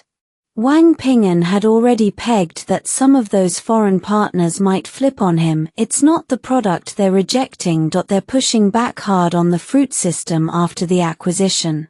The Pan-Asian market always played both sides, Western and domestic. The moment Feng Yang mentioned that, Wang Ping'an's gut tightened. For them, this is a once-in-a-lifetime opportunity. Why fight it? They're not interested in a piece of the pie. Irritation flickered in Wang Ping'an's voice. He needed a solution, and fast. I tried explaining. They claim Fruits OS has too much added value and no real future, but it's obvious, they just want more leverage for a bigger payout. Feng Yang spelled it out. The new phone is still in development. This problem surfacing now means they planned it. That was business. Wang Ping'an had always known it would come, just not this fast. Domestically, he could outmaneuver a rival with one smart pivot, but overseas, the game was different. Underneath all those signed agreements and polite handshakes, the knives were already out. Wang, we can't back down. If we do, the whole Pan-Asia market won't be worth pushing. Feng Yang had the drive and the guts. He also knew exactly where Wang Ping'an's head was at. Besides smartphones, we still haven't fully breached the southwest market. I've got an idea. Wang Ping'an's mind was already racing. He wasn't about to get cornered. Is there a natural link between southwest and Pan-Asia? Feng Yang looked confused. Balance. We move some phone assembly plants from the east to the southwest. Keep core R&D in the east. At the same time, we ramp up food development in the southwest. If the southwest market grows big enough, Pan-Asia's problem solves itself. His proposal was aggressive. Economically, the east was miles ahead of the southwest. This was a forced relocation. But the southwest had a natural geographical edge over Pan-Asia, and a direct logistics line was pure gold. A phone factory set up there could service the entire Pan-Asian market. Then they'd funnel unrelated food industries into the same region. That would give Wang Ping'an all the cards. Given how those Pan-Asian countries were developing, they'd have no choice but to fold, so we absorb a little extra labor cost and lock down Pan-Asia. Feng Yang's eyes lit up. He was quietly awed by how fast Wang Ping'an made decisions, which means we're holding an investment conference, Wang Ping'an said. The old Pan-Asian economic framework was already ancient history in his mind. Markets shift fast. He had to flip the script. Since so many in Pan-Asia wanted to stonewall him, he'd throw out the olive branch himself. If we did this domestically, our size would pull in merchants without breaking a sweat, but overseas? Feng Yang's worry was legitimate. We do it under Fruit Company and the Southwest Chamber of Commerce, co-signed by all our partner companies. If the hype is loud enough, they'll show. This is a good opening. Fruit's acquisition shook the entire business world. Everyone sees it as a golden ticket. Feng Yang was right. Wang Ping'an had dropped $1.5 billion on Fruit, and their stock had been climbing ever since. What the market once wrote off as a bad deal had become a textbook success story. Then get moving now. Don't give the other Pan-Asian countries any warning. We're hitting them before they see it coming. Wang Ping'an never hesitated. Feng Yang mobilized instantly. Most of the billboards got swapped with fresh ads overnight, all blasting the International Investment Conference. With TV media starting to dominate, the ad spend was making real noise. The most immediate impact came that same night when Yu called. Even she hadn't seen it coming. Business development dumped a mountain of reports on my desk today. Your investment conference has those foreign firms both drooling and panicking. Yu was firmly in Wang Ping'an's corner, but her tone carried a note of caution. So the conference is coming together. He let a knowing smile slip. More than that. A ton of foreign companies are circling our department, beating around the bush. Not one of them is being straight with us. Even though you're using Fruit's name this time, those sharp players are trying to dig intel out of the Shun Group. The way she laid it out only proved his strategy was dead on. They're spooked. They pushed back on our new phone line hoping to squeeze us, but the second we open a public investment channel, even the ones who weren't interested will start circling. Turn the tables. Let them compete. It shifts their entire focus. So we're really opening this to everyone. That seems abrupt.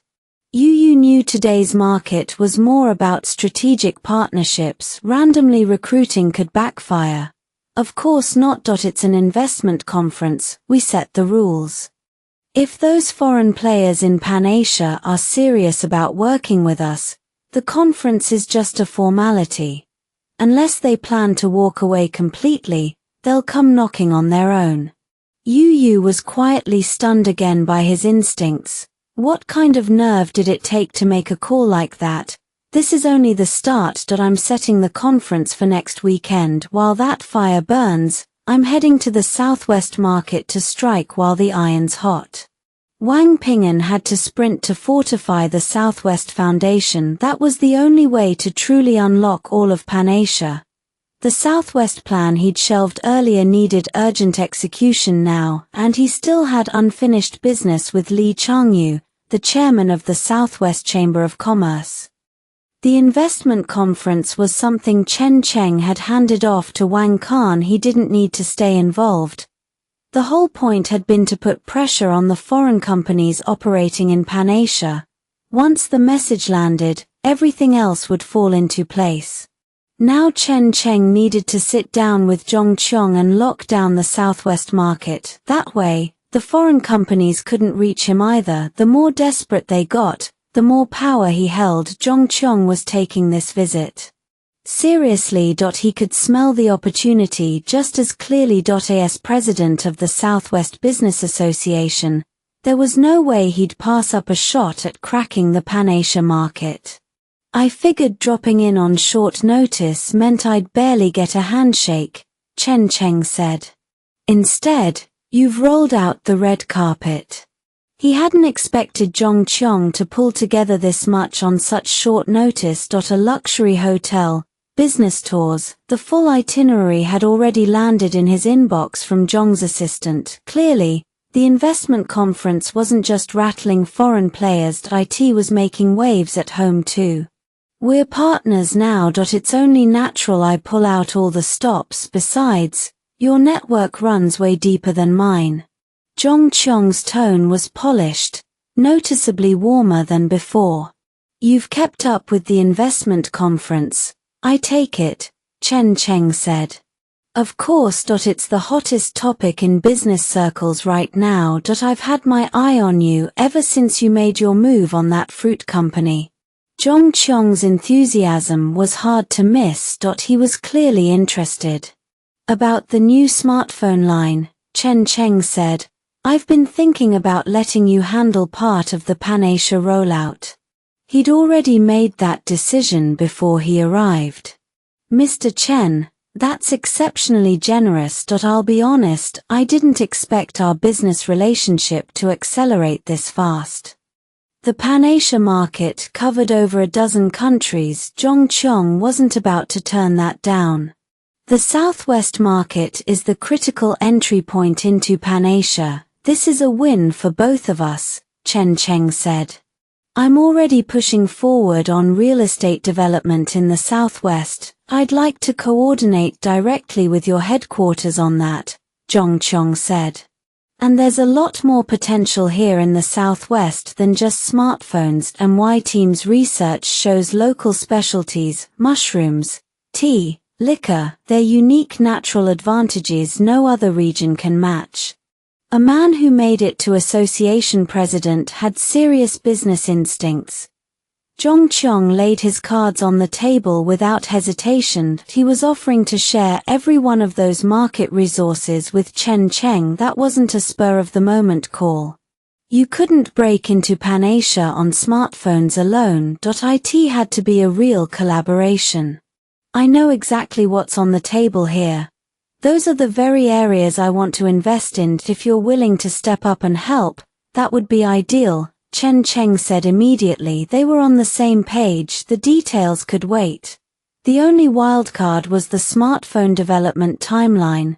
But that wasn't a real problem. China's domestic development engine was strong. After that, Zhong Qiong took Chen Cheng to inspect the wild mushroom market in Yunnan. Chen Cheng had specifically asked for this. At this stage, there was no domestic brand identity, no high-end product concept anywhere in the country. If they waited a few more years, imported foods would flood the market, and catching up would be nearly impossible.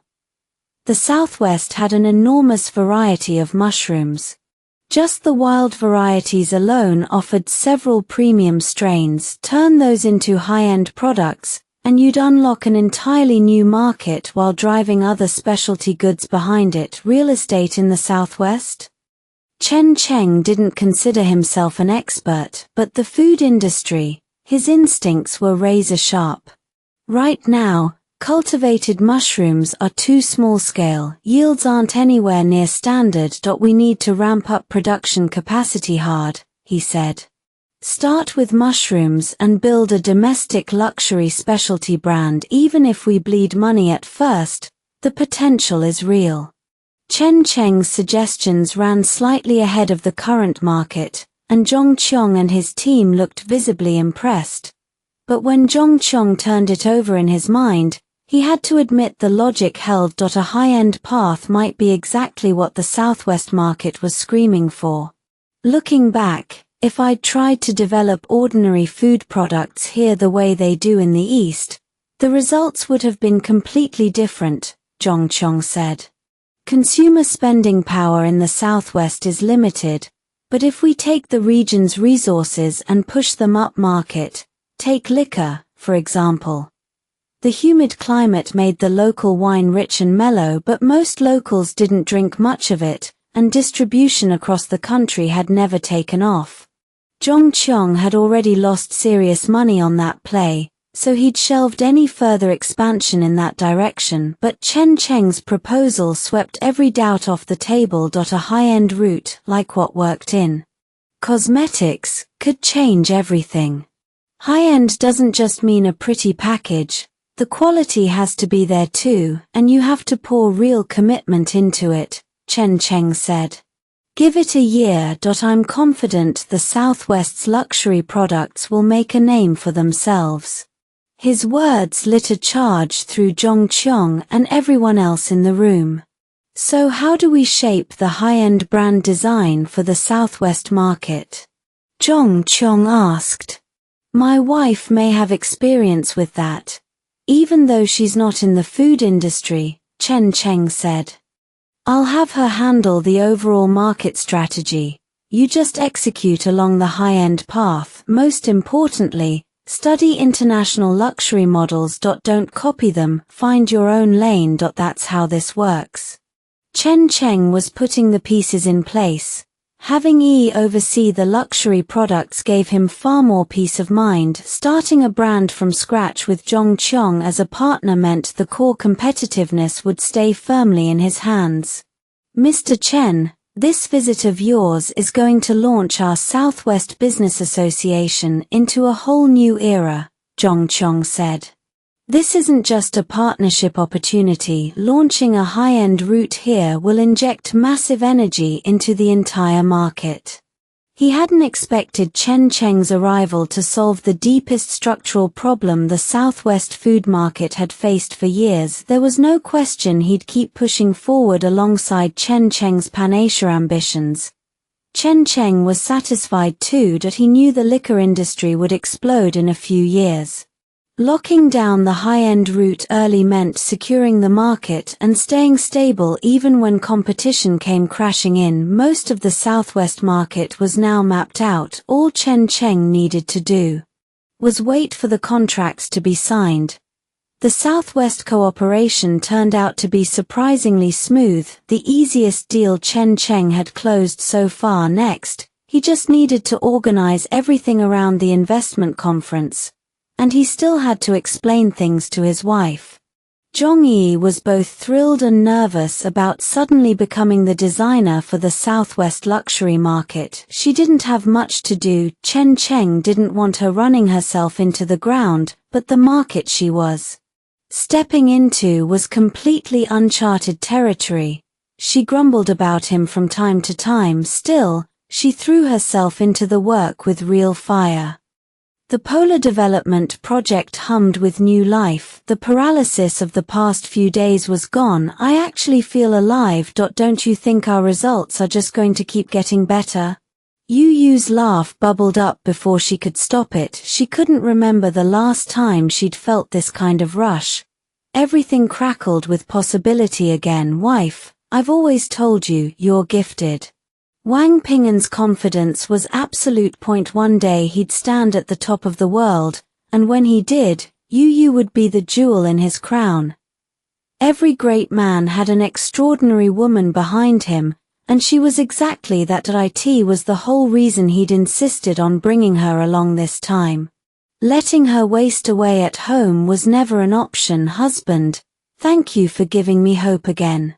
She pressed a slow, deep kiss to his forehead. She meant it with everything she had. Building the Polar Development Project, Wang Ping'an's job was to drive it forward. It wasn't an exaggeration to say he was the backbone of it now. Extending an economic network all the way to the Southwest was something no other businessman had ever dared to imagine. To pull it off, he planned to anchor the whole thing on maritime trade. Island coasts fleets already ran those routes. Just add another lane, get it set up. This shipment is massive. Wang Ping'an's cargo already flowed through those fleets. They had a fully mature supply chain. By the way, Boss Wang called. They've started business cooperation in Southeast Asia. No issues so far. General Manager Liu's report came right on time. All the product had been distributed in batches, and they'd see results soon. Wang Ping'an let the satisfaction settle in his chest. At last, he could hold his head high. let those foreign merchants try to crush him. That was just how the game worked. There were always people who couldn't stand to see you win. They'd gang up to tear you down. Human nature, plain and simple. But we've come this far. It's time to take the leap. Mushrooms turned into sauce. That was something he could coordinate with Feng Yang. Foreign markets ate that stuff up. When Boss Wang and his team landed in Southeast Asia, the climate hit them like a wet blanket, hotter, stickier, and far more humid than they'd prepared for. They craved a good, cold spirit of life. But nothing local even came close. I say we get old Jiang to ship some spirit of life over here, or we're going to die of thirst, Boss Wang grumbled. A single, bracing cup of the real thing would be pure bliss right now. Drinking coconut after coconut had been fun at first, cheap and exotic. Now just the thought made his stomach turn. Old Jiang practically jumped at the idea. They're all going crazy for it over there. Let's see if there are any local partners we can work with. We could produce a local edition for export. He and Wang Ping'an ran the numbers, transport costs, local fees, then a mid-range price point, high volume, thin margins that would seize the market fast.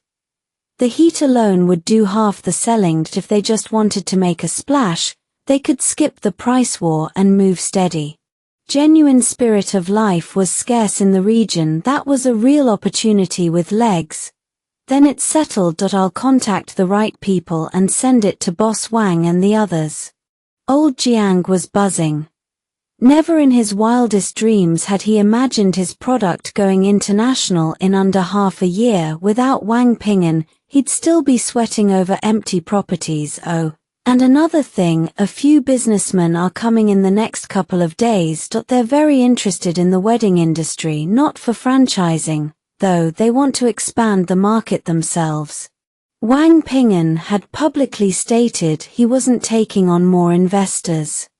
But these men had leaned on old Jiang so hard he had no choice but to be honest. He hoped Wang Ping'an would give them face. These were people he genuinely respected, men with real influence in their own territories. Sure, bring them to my office. If negotiations don't work out, they don't work out.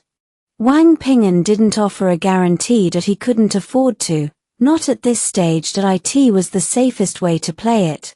The businessmen arrived fast, arms loaded with gifts, tea, local specialties that they spread out in front of him. You didn't have to bring all this. Wang Ping'an smiled and asked the driver to prepare some spirit of life for their guests. The men stared at the aluminum cans set before them. They'd been expecting something steeped and served in a cup, not this. Wang Ping'an grinned at their expressions. Don't let the cheap packaging fool you. It's top-notch. Have some, it'll cool you right down. He popped the tab and took a long, easy swallow. Following his lead, the businessmen had no choice but to be polite. They tasted. The furrows between their brows smoothed instantly. Honestly, one of them said, this is incredibly refreshing. They all agreed the spirit of life deserved better packaging. Plastic bottles or glass would command a much higher price. I'm planning to move in that direction, Wang Ping'an said. Then he paused, his eyes sharpening. I heard you're not here for franchises but to expand the market. Tell me exactly what you have in mind. The whole room snapped to attention. The lead businessman, the president of the Pan-Asia Chamber of Commerce, laid it out. Here's the deal. We can get your wedding industry full coverage within a year. All franchise fees go to you. We take a 10% commission. So it was a lead generation arrangement. 10% of 3 million was 300,000. Not a life-changing number, but Wang Ping'an didn't need to outsource that. He and General Manager Liu could expand the market themselves and keep every cent. I don't think I need to explain this, Wang Ping'an said, his smile thin. You see how fast we're growing already. That 300,000 looks a lot nicer in my own pocket. That was just how he operated, but if they had a better idea, he'd listen. The president leaned forward. What if we told you we can open those shops within 1 month? Full rollout.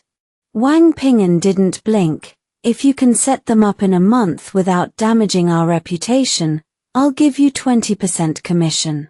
He laid out his bottom line without a flicker of hesitation. Only a fool would turn that down. 1 month of full coverage, and Wang Changxing would be pulling in billions, and that was just from franchise fees. Anyone with half a brain would jump at Li Changyo's terms. Wang Changxing smiled and slid the contract across the desk that he hadn't drafted it himself, but he made one warning clear: if they couldn't expand within 30 days, he was out. No commission. A gentleman's agreement. No problem, starting today, you'll see what we're made of. Li Changyu was brimming with confidence. His direct channels weren't huge, but his network ran deep. In this world, connections were everything. Without them, you got nowhere. And right now, Li Changyu's connections were everything. Time to mobilize. Get every salesperson out there. PR will link directly with merchants. Anyone who brings in a franchise deal gets a $30,000 bonus. That was the most they could afford to offer, but with a fried chicken chain this hot, 30 grand would light a fire under every last one of them. The only hard rule: move fast. Once a city got claimed, the door slammed shut. No second chances, no lucky breaks. Do you really think they'll pull it off? Feng Yang's voice carried a thread of doubt. Something felt off, nagging at the back of his mind. We don't know yet, but I'm sure they can handle this much for now. Wang Changxing didn't see any real risk. In fact, he figured they could duplicate the model in other markets without much trouble. On day one, Li Changyo's phone rang off the hook. Hundreds of calls poured in. Everybody wanted in on the promotion. 30,000 was solid commission money, and tapping every sales resource at their disposal was the smartest play in the book. Wang Feng and the others never saw it coming. With cash like that dangling as bait, Li Changyu locked down 30 orders without even breaking a sweat. This is just the beginning. The next few days are going to be insane. He didn't need a crystal ball to see where this was headed. Li Changyu started running the operation like a hurricane. His entire staff was reassigned to customer service, armed with scripts and pre-printed FAQs. Their job: answer calls, explain the requirements and conditions, log leads, and close deals. Contracts were sent and signed via fax. Once payment confirmed the partnership, everything was handed off to Wang Changxing. Looks like I underestimated him. Wang Changxing stared at the steady stream of faxes rolling from the machine. I had already pulled it off. By 10 p.m., 50 orders were locked in, a speed no business model had ever seen before. You'd better keep up, Boss Wang. We can't afford to let this brand tank. Li Changyu called Wang Changxing directly. The brand he meant wasn't Wang's old Ping'an label, it was his own reputation. Everybody knew Li was the middleman, Wang Changxing's biggest channel. If Wang couldn't deliver, Li's credibility would take a direct hit. This model was pushing Li Changyo's capabilities to the limit. People say you're good. Now I'm seeing it up close. I'm curious, how did you develop this approach? Wang Changxing noticed all the customer service representatives were highly educated, but their salaries weren't high. The real money went to the team leaders, the strategists. Take a look at my team structure. This deal is our biggest and most high-profile one yet. Are you thinking about buying me out? Li let out a nervous chuckle. He was afraid Wang might try to drown him in cash. If that happened, all his hard work would mean nothing. He wasn't going to lie, he needed capital right now. No buyout, but I like your model. Wang Changxing was being straight with him. If he could, he'd want a piece of the company. Investment, sure, but the price is different now. Once we finish this order, our valuation goes up. I'm not sure you're going to like the number.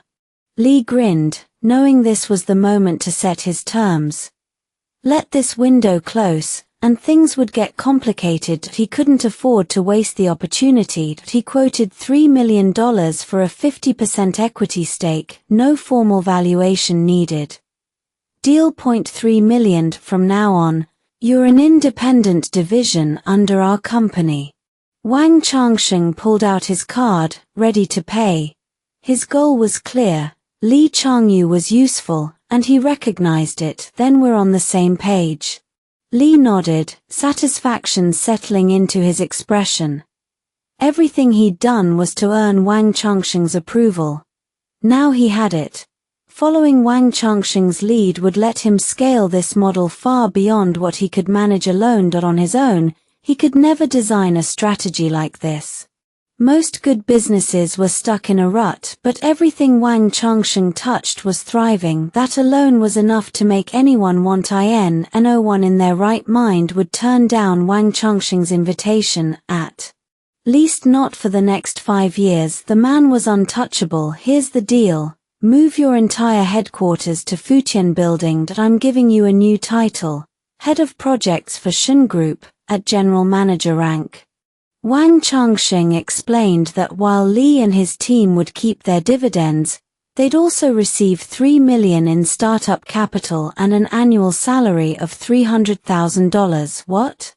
Li froze. On top of the outsourced project fees, Wang Changsheng was offering a salary and seed money. That meant handing him full authority for a second round of investment. Do you really have that much faith in us? Li needed to understand Wang Changsheng's angle. It's not faith in you. It's faith in the model. We're symbiotic. Without my projects, you wouldn't get off the ground. Wang Changsheng saw straight through it. He cut directly to the heart of the matter. Bro, I'm telling you, this place is unreal. I didn't think we could actually pull this off. Wang Ping'an was buzzing. He'd already carved out a real foothold in Southeast Asia. No exaggeration, the money was there for the taking. Ship every last bottle of herbal tea from the southern factories. Demand is through the roof here. He broke it down for Fengyang. The price per bottle had already hit 10 yuan. Imported, great flavor, people were all over it. Supply issues, nobody cared. Local vendors were asking for tens of thousands of cases. They told me straight up, if we've got stock, money isn't a problem. Fengyang listened to the report and nodded. Wang Ping'an sounded sure of himself, so sure, Fengyang would give him the green light and see how it played out. Whether it actually worked wasn't entirely in his hands. But were people in Southeast Asia really that crazy for the stuff?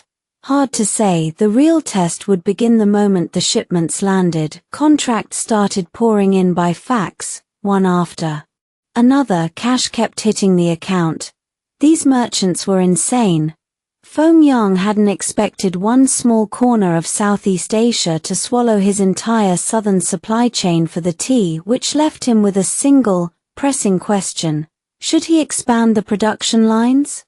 Might as well go for it. Demand's massive right now. Old Jiang was adamant. It was a no-brainer, a guaranteed win, and the most important part, the tea was a certified hit. But if we expand and they stop buying, we're stuck with a mountain of product. Fengyang said, that's a real risk. We can't just throw everything at it blind. Don't worry, if something goes wrong, I'll take full responsibility.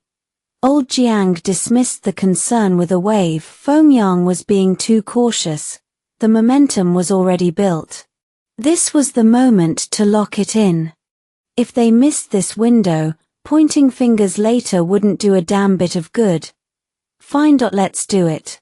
With old Jiang pushing that hard, Fengyang had no real choice but to agree. Still, a cold thought lingered at the back of his mind. If the other side was running a setup, those contracts wouldn't hold. A backlog could throw the entire market into chaos, everything spinning out of control. If that happened, old Jiang herbal tea would be on a one-way track downhill. Best case scenario, of course, was that the market genuinely opened up, sales wouldn't take a hit, and they'd even pull off something big, going global.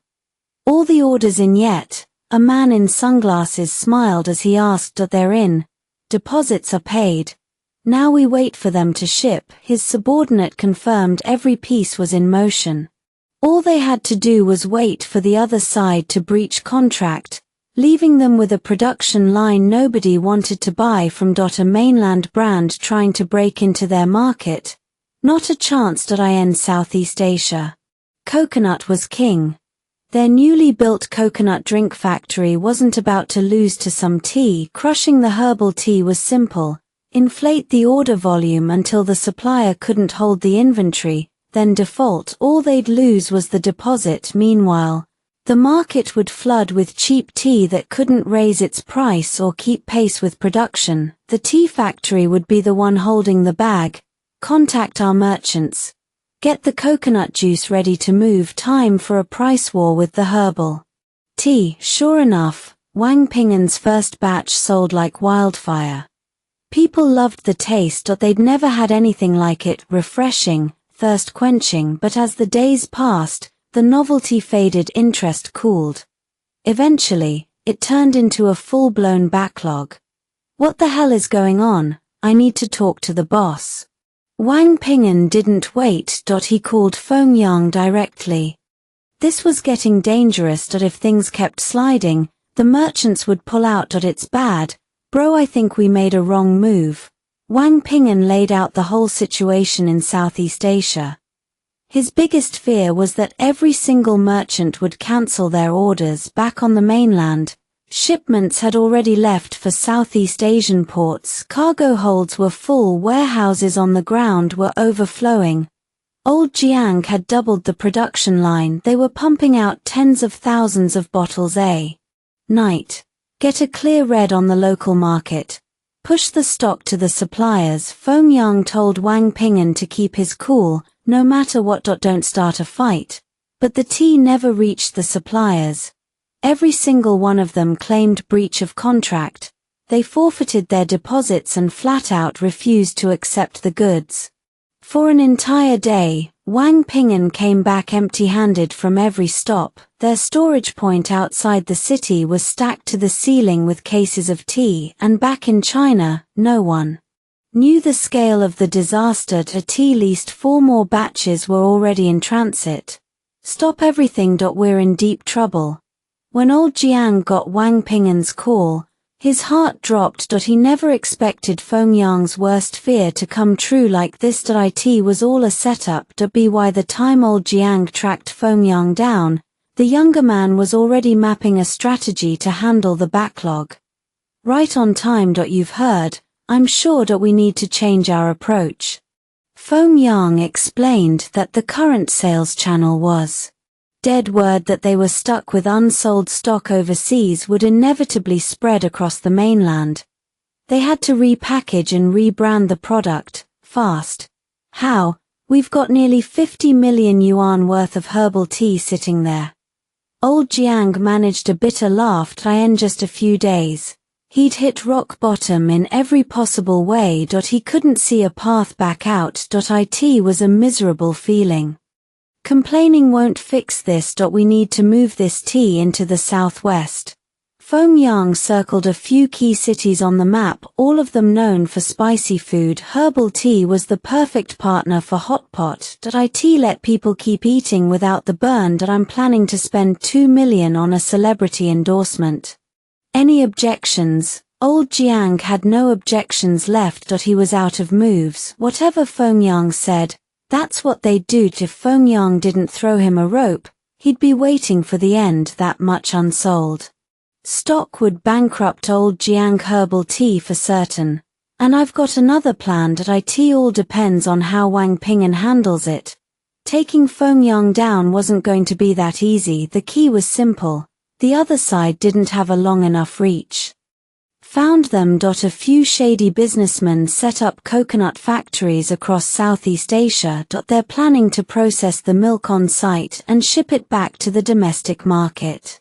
Wang Ping'an laid out the move. It was designed to corner the local market, and the business war had been hammering them hard. Here's what you do. Keep your entire stock frozen. Don't touch a single can. Then load every crate onto trucks and haul them straight to the dock. General Manager Liu stressed the operation had to look massive. Everyone needed to see it happening. Wang Ping'an caught on instantly. Got it. I'll start today, consider it done. He moved fast. Meanwhile, Liu flew straight to the southernmost region to negotiate with the local coconut milk group. As everyone knows, our coconut milk business has thrived since the last century. We've always been the market leader. Boss Wang stated it like gospel. Liu couldn't argue, their track record backed it up. But the deal I'm offering isn't about plain coconut milk. It's a new product, one that can give you an international presence. Liu made his pitch. As he spoke, he dropped a piece of coconut jelly into his teacup and filled it with coconut milk. Boss Wang laughed. That's it, it'll never work. The texture will be awful. Our product is pure coconut milk, not some artificially flavored juice. I get that, but tell me something. Your coconut milk output drops every year, and the market's shifting. What happens when a cheaper alternative comes along that matches or beats your product in every way? Liu shot back. The man looked rattled. He'd clearly never seriously considered that. Getting too comfortable wasn't doing him any favors. Go on, try it. Liu smiled and pushed the cup toward him. Boss Wang hesitated, then took a sip. The taste was identical, but the coconut jelly had more chew and he could tell it wasn't some industrial knockoff. Exactly. These are Southeast Asian coconuts. I'm betting local coconuts can match them, maybe even surpass them. Liu explained that if they put those resources to use, they could break into foreign markets. Domestically, they could reclaim every lost order. Why wouldn't they?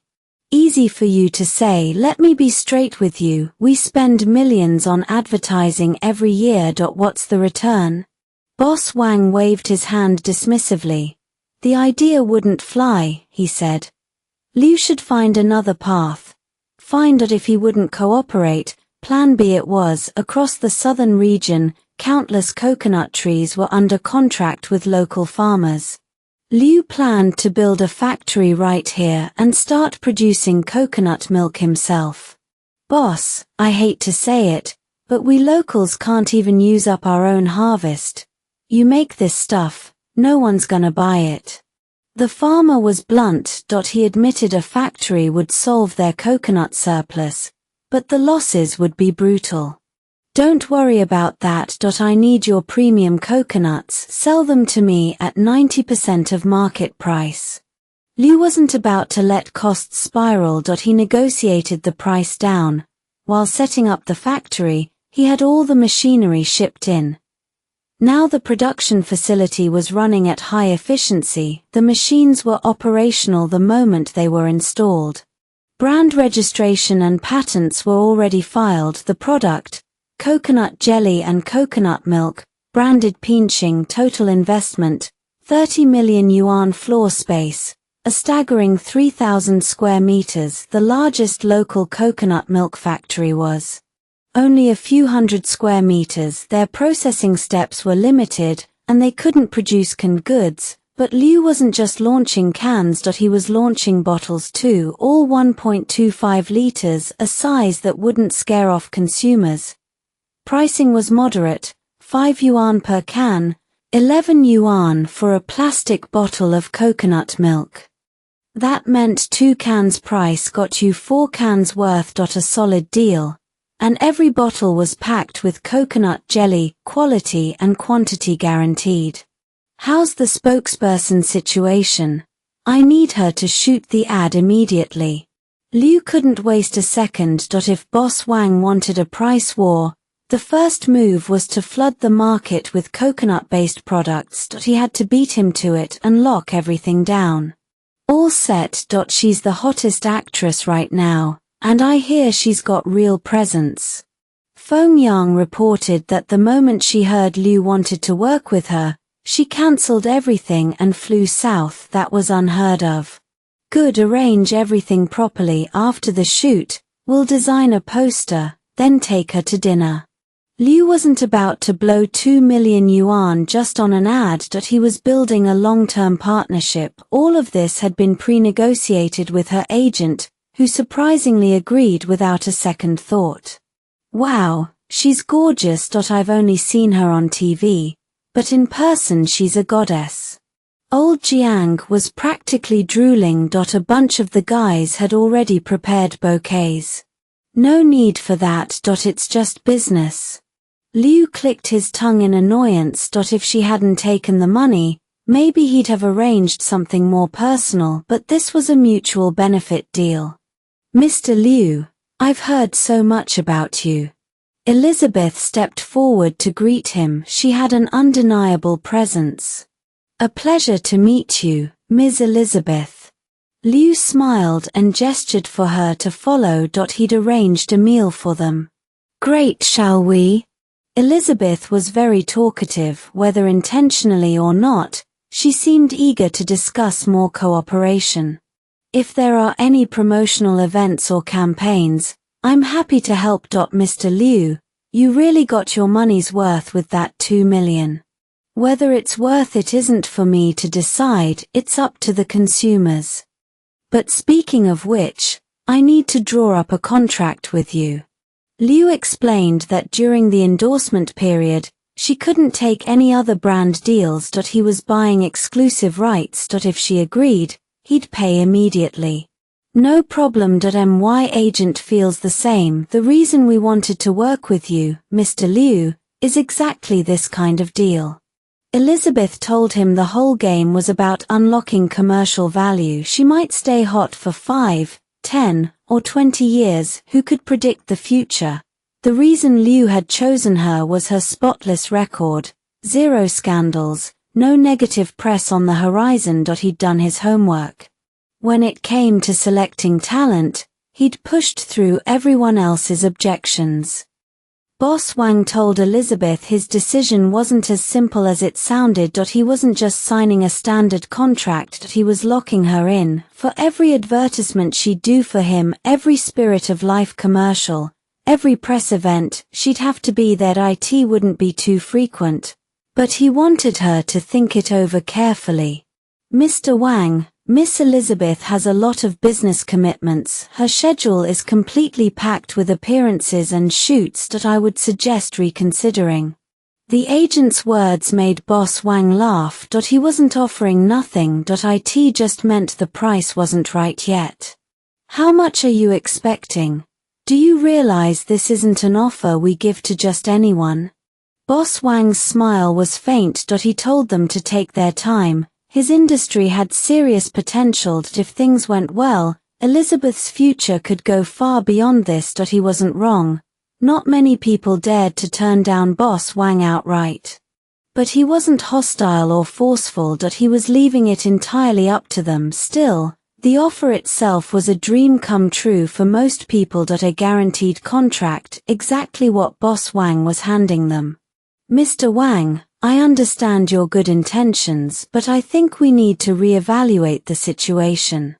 The agent explained that if Boss Wang signed Elizabeth under a minimum guaranteed contract, 10 years would cost at least 8 million, and that amount would need to be paid in one lump sum. And over 10 years, there's no guarantee that prices won't rise or that Elizabeth's fame won't keep climbing. A conservative estimate puts it at around 8 million. Most people didn't sign contracts that long. They did short-term, year-by-year renewals, but Boss Wang didn't want the hassle. He needed Elizabeth. Here's the deal. We do a 5-year contract. If the market fluctuates by 30% after 5 years, we renegotiate. The agent finally threw out that proposal. Honestly, it was a bit unfair to Boss Wang. He was a businessman, but 5 years was still a good deal. Fine. 5 years it is. Boss Wang said the 8 million would be transferred soon. They'd have to revise the contract. He didn't just need her to advertise his product. He needed a whole series of press events, posters, and video shoots. Once those were done, there wouldn't be any issues.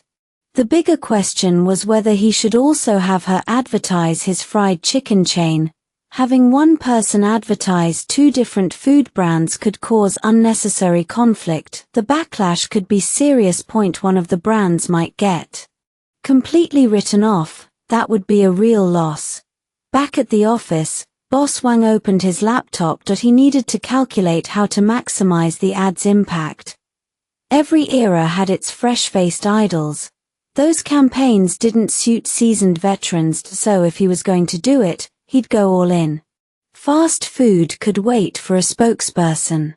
Brother Wang, the report's ready. We've got 230 stores covered so far, and the number's still growing. Feng Yang told Boss Wang that not all the investors had jumped in at once. They were watching the market. If the demand was there, they'd invest without hesitation. The first wave of risk has already been tested. What's left is either people with no money or people on the fence. Feng Yang's analysis was simple. He believed that in this era, you had to do something different from the crowd. Only then could you rise fast. Otherwise, you'd crash and burn. Just follow your plan. In the next few days, help me put together a spirit of life promotion. Boss Wang was ready to lock down the entire industry. He needed to open up the domestic market first, then launch a full assault on Southeast Asia. He'd already amassed a huge stockpile there, using a diversion tactic to make it look like he was moving it. But they'd catch on soon. That's why he urgently needed Li Changyou's cooperation. With him as a partner, victory was practically guaranteed. Those Southeast Asian bosses are driving me crazy. I can't move an inch without them breathing down my neck. Li Changyou said that the moment he stepped outside, at least 3 or 4 bosses were tailing him. They're annoyingly persistent. All they want is to dig up my real intentions. That's why he hadn't dared to go to the factory, his apartment, or even check on his own men for days.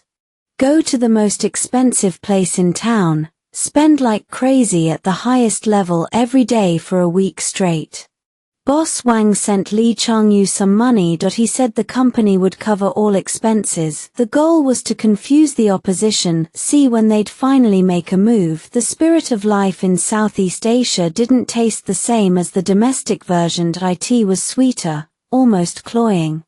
Alright, I'll do it your way, but I can't reach the guys. You'll have to handle that. Li Changyou hung up. He knew it was time to get moving. The most luxurious bar in Southeast Asia was in the city center. A night out there cost at least 10,000 units of local currency. That was just the baseline for keeping up appearances. If you wanted anything extra, the price shot up. Don't follow me. If you're bored, sit down and have a drink. Li Changyou casually waved the waiter over and ordered 3 bottles of top-shelf imported liquor. Li, we can see you're stressed. You're a good-looking guy. How did you end up on a downhill path like this?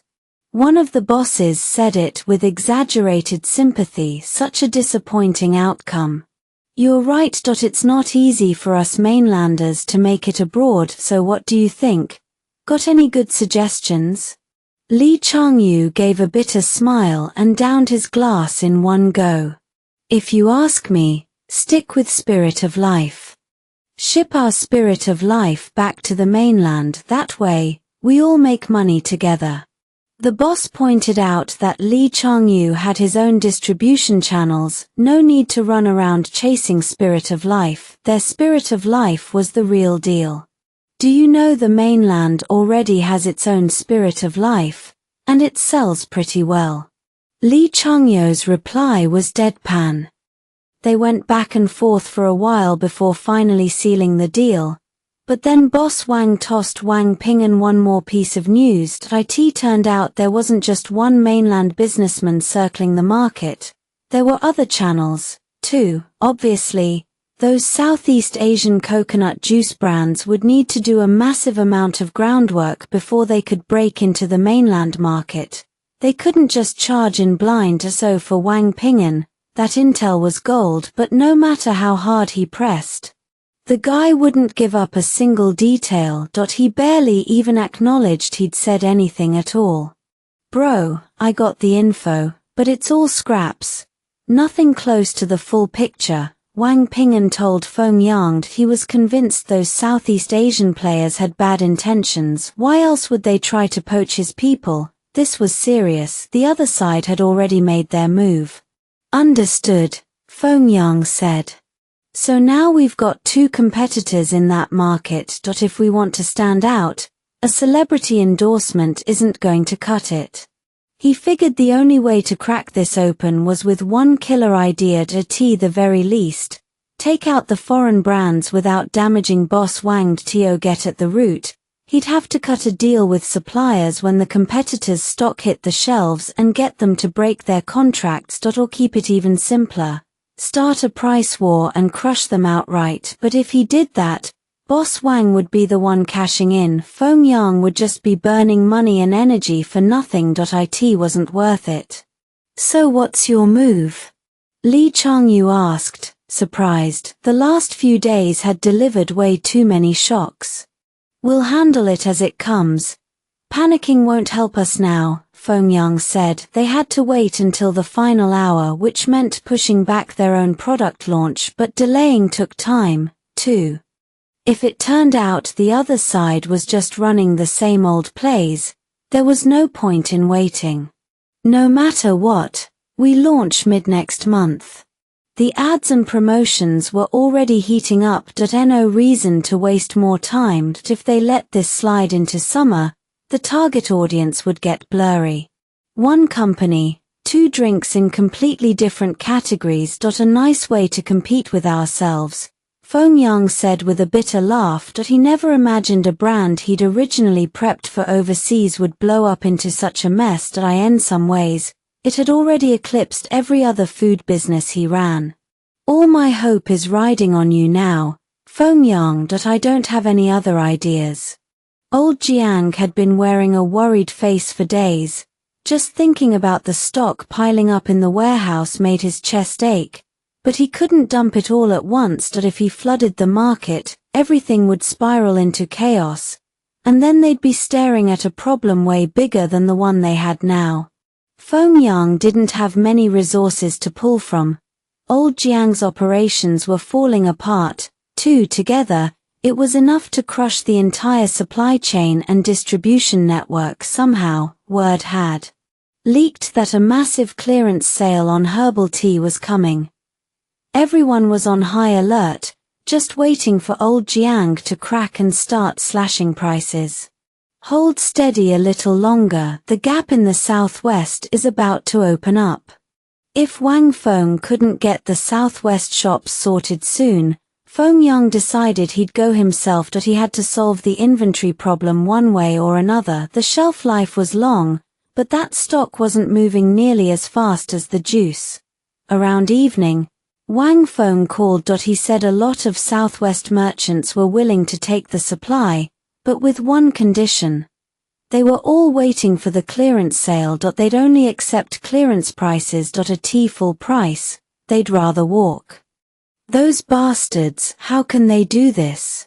Old Jiang couldn't stop himself from swearing. Wasn't this just plain old profiteering? Nothing we can do about it. Our rivals spread the news.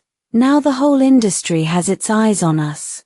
Feng Yang felt helpless. He couldn't control the flow of information, and since everyone already knew, he might as well open a new front. He left for the southwest immediately, heading straight for the commercial street where Wang Feng had been working the pitch. This is where the gossip started. We can't do anything to shut people up. Wang Feng shrugged. He'd given it everything he had, but there was no undoing the damage. If we really dump the stock, the product will sell out fast, but once prices go back up, people won't accept it. After all, old Jiang herbal tea has only been hot for 6 months. Feng Yang knew exactly how hard it was to build a brand. He had to find a way to sell that tea at the original price. Half a day later, a flood of buyers poured into the southwest region. But Feng Yang's goal was simple: get them to buy the tea at full price. And this didn't just apply to one area. Any market where the tea hadn't launched yet could play by these rules. I'm giving you one order: collect every batch of herbal tea, no matter when it was produced. And don't be too obvious about it. I've arranged specific places for you to stay. With that, Feng Yang changed into work clothes and headed straight to a supermarket to buy the tea himself. The old Jiang stock there wasn't huge, just over 100 cases. Feng Yang grabbed every last one. And he wasn't alone. Plenty of people were buying in small batches of 3 or 5 cases. In just one night, the entire Southwest was buzzing. They'd expected a clearance sale, but instead, the whole region had run dry. Should we go talk to Wang Feng, or keep waiting for the clearance? Some of the bosses were already losing their nerve. Their thinking was simple: seize the moment. Forget clearance prices. Half price. If Wang Feng agrees, we can still turn a profit. But they never even got to see Wang Feng's face. He told them flat out the tea would only sell at market price. Volume discounts were possible for bulk orders, but that was it. He wasn't desperate to sell. And if the Southwest had that much demand, why not just run the operation themselves? Of course. It was all an illusion Feng Yang had manufactured. Everyone else was in the dark, with zero clue what was really happening. We collected about 3,000 cases today. That's probably the max throughput for the Southwest market. The sales rep reported all 3,000 were being sorted and repacked. Good, keep it up tomorrow. Increase the scale, hit the same stores. We're still buying tea. Feng Yang started handing out different outfits and subtle makeup changes. They couldn't afford to look the same every day. Someone with sharp eyes might catch on to their routine. For 2 full days, the entire Southwest couldn't find a single bottle of herbal tea. The media had even started running stories about the shortage. Still, people kept asking why old Jiang didn't just ship more in and sell it. The answer was simple: no matter how much they sold, it all went to the same end customers. To get the distributors ordering again, they had to wait until those distributors came begging us. For those 2 days, Chen Cheng and Zhu Kaiyang stayed inside, refining their marketing plan. This was a once-in-a-lifetime shot. If they pulled it off, they'd lock in contracts with every hotpot restaurant in the region. After that, they'd let the distributors handle the supply. The news is out. They want wholesale pricing. Should we release now? Zhu Kaiyang's phone wouldn't stop ringing. Their plan was clearly working. Not yet. Let them stew a little longer. Chen Cheng smiled. He didn't want to dump all the tea this fast. A tea the very least. The price needed to climb back to normal before those guys would really push the product. Without that, all their effort would be wasted. All right, we wait. By afternoon, every single business owner was lined up outside the door. They couldn't take the suspense anymore. Mr. Zhu, we'll pay the original price. Just give us the stock, and we'll do whatever you want. Yeah, Mr. Zhu, we got it wrong before. Please, I need 10,000 units. These people were truly losing their minds now. Meanwhile, the herbal tea was slowly making its way up from the south. Over the past 2 days, Chen Cheng and his team had built a massive supply network. Their warehouse was nearly overflowing. Come on in, sign the contracts first. We'll talk about everything else after. Zhu Kaiyang had the contracts ready, full payment only. No deposits, no breach clauses. If they couldn't handle that, too bad. He wasn't running a charity. Fine, we'll take it. A few of the owners huddled together and decided to sell the tea at $6 a bottle. That was still higher than their cost. How else were they supposed to make money? You can pick up your orders now. They're out back. I guarantee everyone gets enough. Zhu Kaiyang stood and waved them to follow him. All the trucks were ready, and workers had already started loading. Make sure you cover the transport costs. These workers aren't from our company. That came from Chen Cheng that they'd hired local workers temporarily, so the buyers had to pay for shipping. Nobody argued. All the owners wanted now was to get their stock loaded and out the door before the market closed. Today wasn't quite as insane as the first day, but sales were still strong. None of these are our retail sales. We pushed way too hard these past few days, and now the whole Southwest is curious about the tea. Looks like a lot of people want to try it. Chen Cheng couldn't help but laugh. He'd seen this outcome coming from the start. By evening, the tea would be at its peak. He'd be able to see just how deep the demand ran in the Southwest. The evening staple was old-style hot pot with chili, and plenty of people lived for the burn. The arrival of the herbal tea gave them a cool reprieve from the heat. That light sweetness cut right through the spice, covering it completely. People who couldn't handle spicy food started trying it after drinking the tea. Mostly out-of-towners were buying it. The locals could take the heat without help, but after a while, even the locals got curious about the taste. The trend spread like wildfire. On every street, at every dinner table, the herbal tea was impossible to miss. It had effectively wiped out every drink in the same price range. How much stock do we have left? Seeing the scene in front of him, Chen Cheng smiled and asked. Not much. Just the last 1,000 cases. Zhu Kaiyang couldn't stop grinning, and those 1,000 cases weren't even on the mainland, they were in Southeast Asia. Alright, let's wrap it up. Tell old Jiang not to get greedy, only produce what the market needs. Chen Cheng was worried something like this might happen again. If he hadn't thought fast, the hit wouldn't have been just a few million, it would have been much worse. Once the Southwest market opened up, all the channels came alive. This one channel in the Southwest has outperformed every mainland channel we have. Nobody else could do that. Old Jiang was thrilled. He'd come to the Southwest to arrange a dinner celebration. We still need to keep expanding on the mainland, but we can't use this tactic again. Chen Cheng knew the approach had been devastatingly effective, but it came with huge risks. To put it bluntly, they'd been price gouging. Even if it all fell in a legal gray zone, it was dangerous. I'm more than happy with how things turned out. The distributors who cancelled on us are starting to place orders again. We're shipping 10,000 units a day now.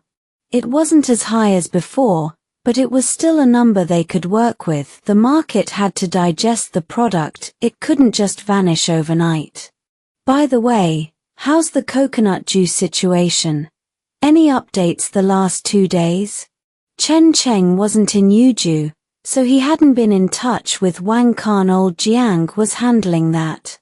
We found a lead. The person behind this might be connected to whoever blocked our tea. His in Chongju.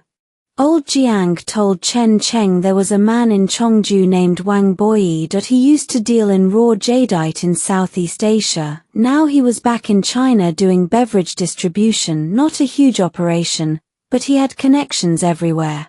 So he built his network through the jewelry business. That explains a lot. Chen Cheng smiled. He said his next target would be Chongju. He'd fight a brutal tug-of-war there. If they won, the Southeast Asian coconut juice business would be completely ruined. The other side would face a fate 10 times worse than what Wang Ping'an had suffered. Back on the mainland, those products would become clearance bin fodder, and nobody would buy them. Good. I'll coordinate with Wang Ping'an. We'll set up the trip to Chongju tomorrow. No time to waste. Everyone headed toward Chongju. Meanwhile, the sales team had already gone ahead to build customer networks. Their role was critical. It was like war, supplies first, then the troops. That was Chen Cheng's way. General Manager Liu never considered himself petty. He didn't see anything small-minded about his approach. Every move felt right. A business war was still a war. Even without bloodshed, it could hit you where it hurt. No roots in Chongju. No foothold. One city is giving us this much trouble. His voice sliced through the room. flat and cold. Take a hard look in the mirror. He told his people that if they couldn't handle a single city like Chongju, they didn't belong in the game. They might as well clock in at an electronics factory. At least that work required no real skill. Yes, will do better. The newly appointed sales manager bobbed his head, nerves rattling. Now he understood the kind of pressure Wang Ping'an had been under.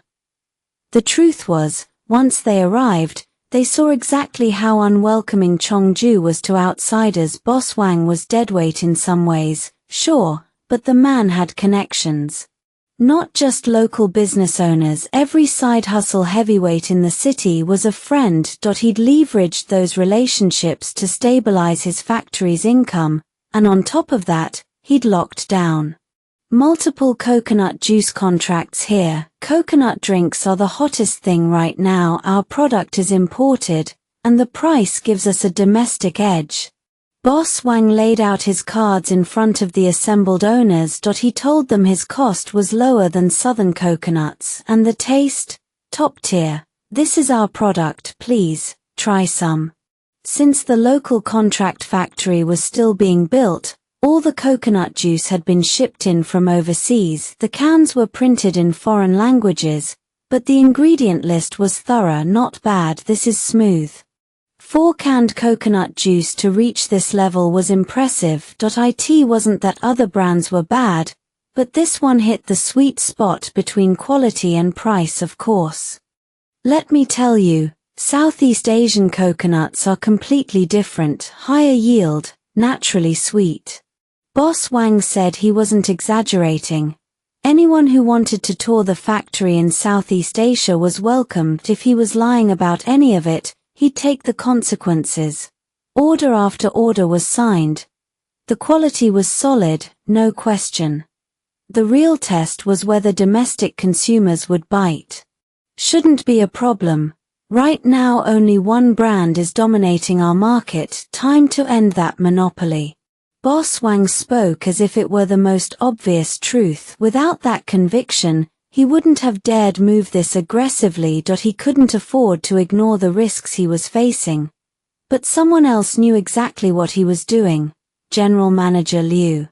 Boss Wang has already mobilized a bunch of distributors. He's laying the groundwork for that Southeast Asian coconut juice. What's our move? Feng Yang asked. If they followed General Manager Liu's old playbook, they could crush him with a price advantage, but cracking the Chongju market was tough. No local ties meant buyers had zero reason to choose their product. Those methods are outdated, not just for me. Nobody wants to go that route anymore.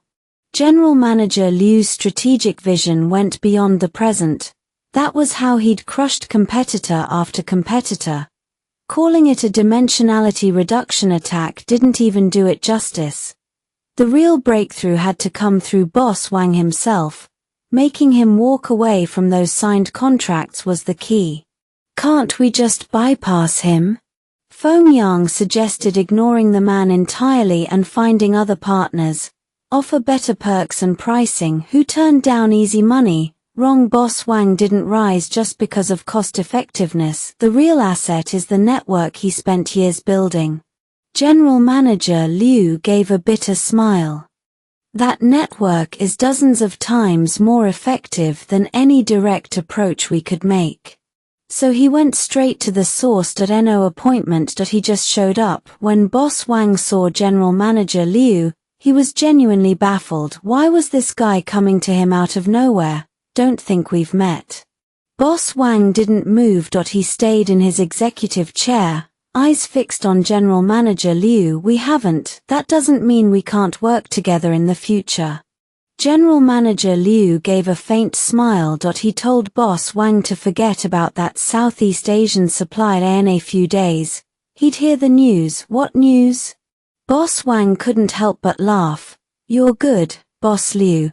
But I don't believe you can dictate the entire coconut juice industry in Southeast Asia. He had reason to say that. General Manager Liu's recent failures proved he wasn't invincible. The miracles he'd once pulled off were ancient history now. Anybody with eyes could see the limits in his game. The herbal tea mess was just the beginning. Boss Wang had nearly finished him off back then. Old Jiang's herbal tea was already on its last legs. Boss Liu, looks like you still haven't learned your lesson. Want me to teach you another one? Boss Wang's taunt didn't faze General Manager Liu. He faced it calmly. No need for lessons. Within 3 days, you'll hear news that'll make your blood run cold. General Manager Liu smiled and extended a freshly printed business card. Oh, and here's my card. Pan-Asia Chamber of Commerce, Chairman. The title alone was enough to make anyone pause. Don't let the door hit you on your way out. Boss Wang got the last word, but the doubts kept gnawing at him. What the hell was General Manager Liu playing at? The more he thought about it, the more uneasy he felt. That evening, the call from Southeast Asia came. Before Boss Wang could even begin his report, the words were ripped from his mouth.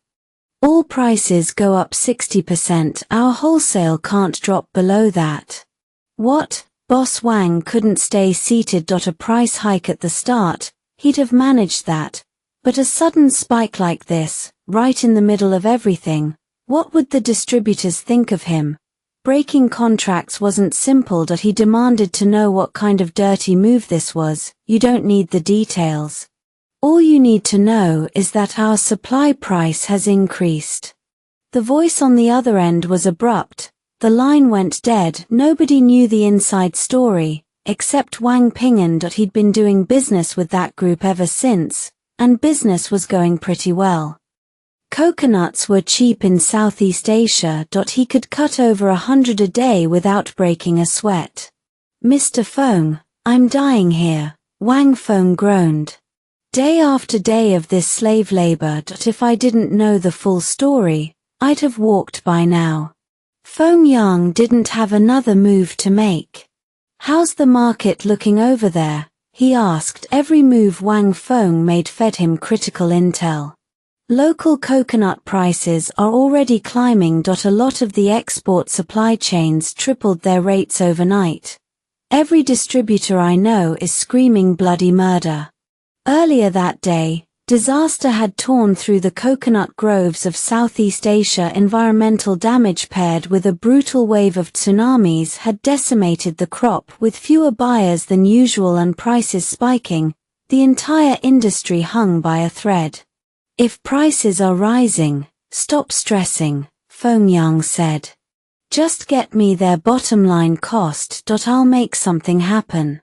He wasn't bluffing. After running the South for so long, coming to Chongju had been the whole point. Base price per coconut was $2. Retail had already jumped to 5 or 6. For imports, it was pushing 8. That high. That did surprise him. Feng Yang hadn't expected Southeast Asia to make such a drastic play, but it fell right into his lap. Wang Ping'an's strategy was dead in the water. Test merchants across Chongju packed into Wang Ping'an's office demanding answers. Feng Yang's message landed. He could supply premium coconuts. He was building a brand, so he needed solid distribution partners and channel allies. If anyone's interested, reach out. I guarantee my rates beat anything those Southeast Asian suppliers are offering. Feng Yang smiled, cold and certain, then dropped his production location Nanju. So, Mr. Wang. What's your play now? They had all signed exclusive cooperation contracts with Wang Ping'an. The Southeast Asia mess was a separate disaster. If Wang Ping'an tried to jack up prices or defaulted, he would get buried in penalties. If he honored the contract, he would have to swallow the cost of all that coconut juice. No one wanted to do business that way. He was completely cornered. You set this up? Wang Ping'an glared at him. Do I look like I have that kind of power? It's karma. The wicked always get what's coming. Feng Yang shot the words back without hesitation. If his herbal tea hadn't been blocked before, those coconut juice shipments would never have been mass-produced. The merchants had sabotaged their own channels by overproducing. Keeping output at the original levels would have avoided all this chaos. Everyone, please step out. I will give you a reasonable explanation. Wang Ping'an waved his hand, the smile on his face bitter and tight. He needed space to think. No, we don't want explanations. We want solutions. These business owners were not lab rats. After being cheated this badly, no one was giving Wang Ping'an the benefit of the doubt. The stakes had spiraled past personal grudges. This hit everyone's locked-in distribution channels. A move like this, pull one thread and the whole sweater unravels, was rare and brutal. Let's go for now, everyone. Give Mr. Wang some time to sort this out. Feng Yang smiled and guided them toward the door. The tension in the room loosened a fraction. People started asking Feng Yang what he was actually offering. Coconut juice, but I'm going head-to-head with Nanju coconut juice on price. He told them his product was different from traditional drinks. It had real coconut chunks in every bottle. The factory was fully integrated with modern tech, top-tier bottling lines, cold fill equipment, the real deal. Then we're with you, Boss Feng. Everyone who matters already knows your name. A middle-aged man grinned, his sincerity plain. He knew exactly who Feng Yang was, even if many in the room didn't. After checking their phones, the others discovered Feng Yang was a massive tycoon with countless businesses under his name. A man that powerful. Who would doubt him? The world runs on connections.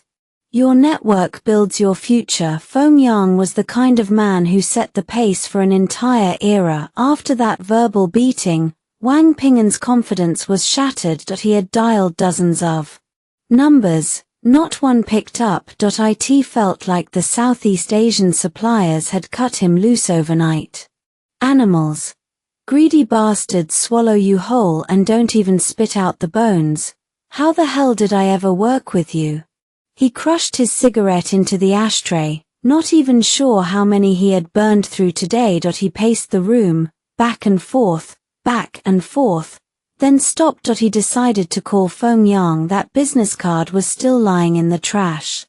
Hello, Mr. Wang. I was starting to think you'd never call.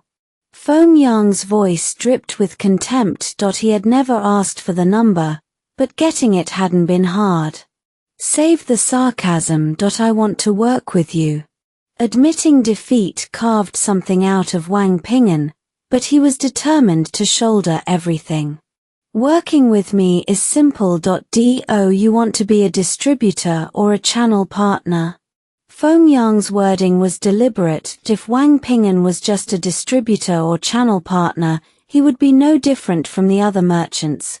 His role would shrink to that of a mere reseller, unacceptable.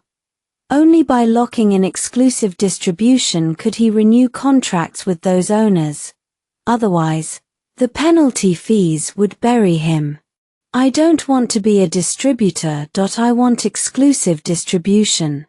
Wang Ping'an insisted. His demand wasn't unreasonable. It was about the contracts. But don't worry. I have more than enough channels. I can push your coconut juice everywhere, fast. That much he could guarantee. Why else would the Southeast Asians have contacted him? That alone should tempt Feng Yang. It was Wang Ping'an's pride, the only card he had left. Feng Yang wasn't satisfied. He needed more. The real prize was for Wang Ping'an to crush the Southeast Asian coconut juice market for good, clearing the path for Feng Yang's herbal tea. Here's the deal, Feng Yang said. You know how to play dirty. I'm giving you 3 days to make the Southeast Asian coconut industry bleed. Show me your sincerity, then we'll talk. Wang Ping'an didn't sweat the small stuff. As long as Feng Yang let him walk away clean, nothing else mattered. He could handle the fallout. Problems had never scared him. He ended the call and started dialing other numbers, shutting down every Southeast Asian spirit of life import he could reach. Anyone still doing business with those suppliers was dead to him. The real move, he was about to launch his own spirit of life in China, and he needed to turn up the heat first. Every conversation went smoothly for the distributors. Domestic supply was just more convenient. They didn't care about the label as long as the money was right, imported or local, it was all the same to them. That bastard Wang Ping'an has lost his goddamn mind. Do you see what he's doing to us? The distributors were furious, pacing their offices and cursing into their phones. One of them finally got Wang Ping'an on the line. He brushed it off. Not a big deal. Not a big deal, Wang Ping'an. This is completely unethical, the man shouted. If they'd been in the same room, he would have thrown a punch. Save the drama. I don't owe you a thing. You stabbed me in the back first. Don't call again. Wang Ping'an snorted and blocked the number. He was done with those people. Permanently. Fengyang's Spirit of Life launched a full week early. The packaging was locked in. The front of every bottle displayed his brand and the endorsement image of Elizabeth, the celebrity face of the product. The press conference was already in motion. Find some events or sports broadcasts we can sponsor. Let's get in on that. The options weren't great, and ad costs were astronomical. Going international was out of the question. With zero consumer base overseas, Fengyang would be playing with fire. There's a basketball event coming up. Should we sponsor it? Lee Chang-yu mentioned the sports channel's coverage. The announcer's desktop computer, the drink beside his hand, those were sponsored slots. An annual contract ran 100 million yuan. If they didn't jump early, the slot would go to auction. We'll sponsor the basketball coverage. Fengyang made the call without hesitation. 100 million. Worth it. He'd consider anything else that got the product on screen. A drama placement, a tagline that stuck, that would do the trick. The ripple effect would be fast. The gimmick. I see it now. That's what you meant. Lee Chang-yu had to hand it to him. The idea was sharp. Over the past few years, TV dramas were packed with product placements. Drama was the default entertainment. Countless shows flooded the market, and plenty of them shattered ratings records. In-show ads helped. But exclusive sponsorship was a completely different game. Lay a product placement inside the drama itself, and you'd built a marketing engine that could define a generation. Get the satellite channel head on the phone. We want exclusive sponsorship rights. Fengyang told him not to grind too hard on price. Just close the deal. So they targeted the hottest network, the one running trendy urban dramas that matched the current generation's sense of humor. The producer carved out a product placement just for Fengyang. Every time the male lead hit a high point, he'd twist open a bottle and take a satisfied sip. It was as iconic as Popeye's spinach. It's catching fire. Our press conference hasn't even launched, and we're already ahead on the recording schedule. Lee Chang-yu said the exclusive spots were already running in prime time, the 8 o'clock golden hour. We'll hold the press conference tomorrow morning. In Island Coast. Fengyang had his reasons. Island Coast TV's drama lineup fit the urban lifestyle perfectly. No heavy social commentary, no historical martial arts epics, just tight, modern light comedies. Got it. I'll contact Elizabeth. She landed that night. Fengyang and his entire team met her at the airport. Photos hit the papers and social media instantly, and the buzz went nuclear. At the same time, news about Spirit of Life exploded across Island Coast. Reporters from all over the country booked flights to cover it. In this era, Elizabeth was royalty. Looks like we've got a solid setup. The buzz is real. Fengyang grinned. He'd poured the most money into this launch, and it was already paying off. No kidding. I didn't expect the celebrity pool to hit this hard. It's insane. Lee Chang-yu laughed. He said the spots were now running on all the major networks. They weren't fighting alone anymore. Everything moved exactly the way Fengyang had planned. The press conference was ready to receive reporters from every outlet. It's a pleasure to be invited by CEO Feng to this launch. I'm Elizabeth, brand ambassador for Spirit of Life. She smiled for the cameras and waved. The crowd nearly lost it. The roar was deafening. As the industry's top celebrity, her fan base was massive. The venue was packed. I'm Feng Yang. Working with Elizabeth has been a fantastic experience. I really appreciate all of you coming to our product launch. He stood and bowed. The bottles of Spirit of Life sat on display in front of him. He didn't oversell, no exaggeration. He emphasized one thing. This was Spirit of Life, and it matched the energy of today's generation. So, Mr. Feng, does your drink actually do anything? Can older people drink it? A reporter fired a sharp question, clearly trying to stir things up. Of course they can. It's a health product built around a youthful lifestyle, designed for all ages. Feng Yang gestured for more questions. Whatever they threw at him, he handled it without breaking a sweat. The press conference turned into a one-man show. He played every angle, hit every mark. That was incredibly impressive, CEO Feng. I didn't expect you to be such a pro. Lee Changyu had plenty of second-rate sales resources, and he had already greased every channel before launching the coconut milk line. The factory roared to life, and inventory poured out through every pipeline. Chongju took the lion's share. Wang Fengbo demanded 60% of the entire stock. I'm all in, Wang Fengbo said from his office, eyes locked on the screen. Everything rides on today's numbers. Every channel partner's sales data streamed in live. He didn't care about the broader market, he cared whether his partners could move the 60% he had grabbed. By 5 in the afternoon, the entire shipment was gone, and the capital had already turned over. Place another order. Let's go. Wang Fengbo's jaw tightened, his phone started ringing off the hook. General Manager Wang, we need more stock. The coconut milk sold out. That was the break he had been praying for. Li Changyu had not let this opportunity go to waste. Contracts scanned through the fax machine one after another, and money flooded into Wang Fengbo's corporate account. He had only one thought. Find Lee Changyu and talk face to face. Li Changyu was just as stunned that Chongzhou's sales volume had blown past every other channel. Other cities were still sitting on transit inventory, but Chongzhou had already cleared everything out. The factory is running at full throttle, and it's not just Chongzhou, Nanzhou and the 3 industrial parks in the east are shipping like crazy. Lee Changyu had not expected the market to explode like this. He had only spent 3 days building inventory, over 1 million units of coconut milk, gone in hours. The contracts and funds are here. I'm transferring now.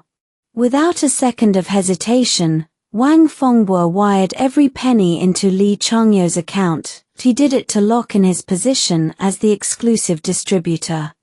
And this was not just about coconut milk. With that many channel partners behind him, he barely had to lift a finger anymore. 6 p.m., the second batch comes out. Night shift is for stockpiling. I'll give you every unit produced locally in Chongzhou. Lee Changyu rerouted production lines from other facilities to different channels, determined to keep supply steady. The success was staggering. Some celebrated. Others seethed. No-one had more regret than the director of the Nanzhou coconut milk factory. He had turned down Lee Changyu's partnership offer and even mocked him. But on day one, his Nanzhou brand market share plunged to 4%. Li Changyu had ripped away nearly 90% of the market. And this was just the first day. No-one knew what would come next. Bastard, absolute bastard. The director shook with rage, wishing he could curse Lee Changyu out face to face. Get me the channel distributors. We're running ads too, and drop the price by 1 yuan across the board. That was all he could do. If he slashed the price of Nanzhou coconut milk too fast, the whole market would destabilize. His suppliers and channel partners were still sitting on that 4%, they would push back hard. Li Changyu moved fast. Nobody expected a brand like Spirit of Life, paired with coconut milk marketing, to blow up overnight. Our competitors are racking their brains trying to take us down, Li Changyu told Wang Ping'an. We don't need to give them a chance. His plan: take the product straight into Nanju and confront them on their own turf. Meanwhile, keep pushing into other markets, steady and relentless. Cover every channel, same supply, same pricing, retail price, let the market decide. Anyone who wanted to play their own game could. Isn't that a little arrogant? Going head-to-head with the homegrown industry in Nanju? Wang Ping'an sucked in a breath. He thought he played tough, but he realized he was not even in the same league as Li Changyu. Nothing arrogant about it, Li Changyu said, a faint smile crossing his face. They made this choice themselves. He told Wang Ping'an to follow his lead. Within 3 days, he wanted Spirit of Life posters plastered all over Nanju. The coconut milk craze inland also cracked open a critical door. Wang Chong finally got his chance to push old Jiang's herbal tea. The coconut milk that had been stuck in Southeast Asia saw its price spike because costs spiraled out of control.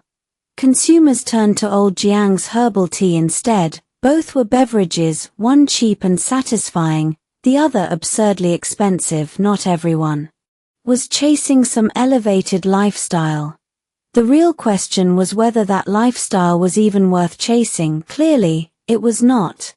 And they resented the greedy businessman who had created the mess. I'm not interested in a partnership with you guys. If you want to stock the herbal tea, here's how it works. Sign the contract, pay in full upfront. If you default, you pay 10 times the penalty. Wang Chong told them he would hand over the contract the moment they agreed. If they were not serious, they should not waste his time. It was a gentleman's agreement, and he was not worried about selling tea. That move forced every boss into line. They had no choice. The pressure was crushing them. They had cut ties with local coconut milk producers all across Southeast Asia and needed a replacement product. Fast, we'll sign. Gritting their teeth, they all put pen to paper. That same night, the stock they needed arrived. The herbal tea had not even been shipped yet. It was already stacked in warehouses positioned across different hubs so they could haul it back by the shortest route possible. I have to hand it to you. Surviving in the cracks like this, truly impressive. The bosses respected Wang Chong now. They had also witnessed the fierce resilience of old Jiang's herbal tea firsthand. Double joy. The calls kept pouring in, and Wang Ping'an was over the moon. Everything looked settled. Time to plan something big. Ping'an, tally up how much money the group has. General Manager Liu, send me my dividend payout.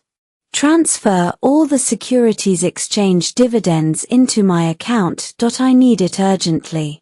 Li Changyu dialed one partner after another. He kept his original equity intact but pulled back every cent of excess returns, and that included E Group's operating capital.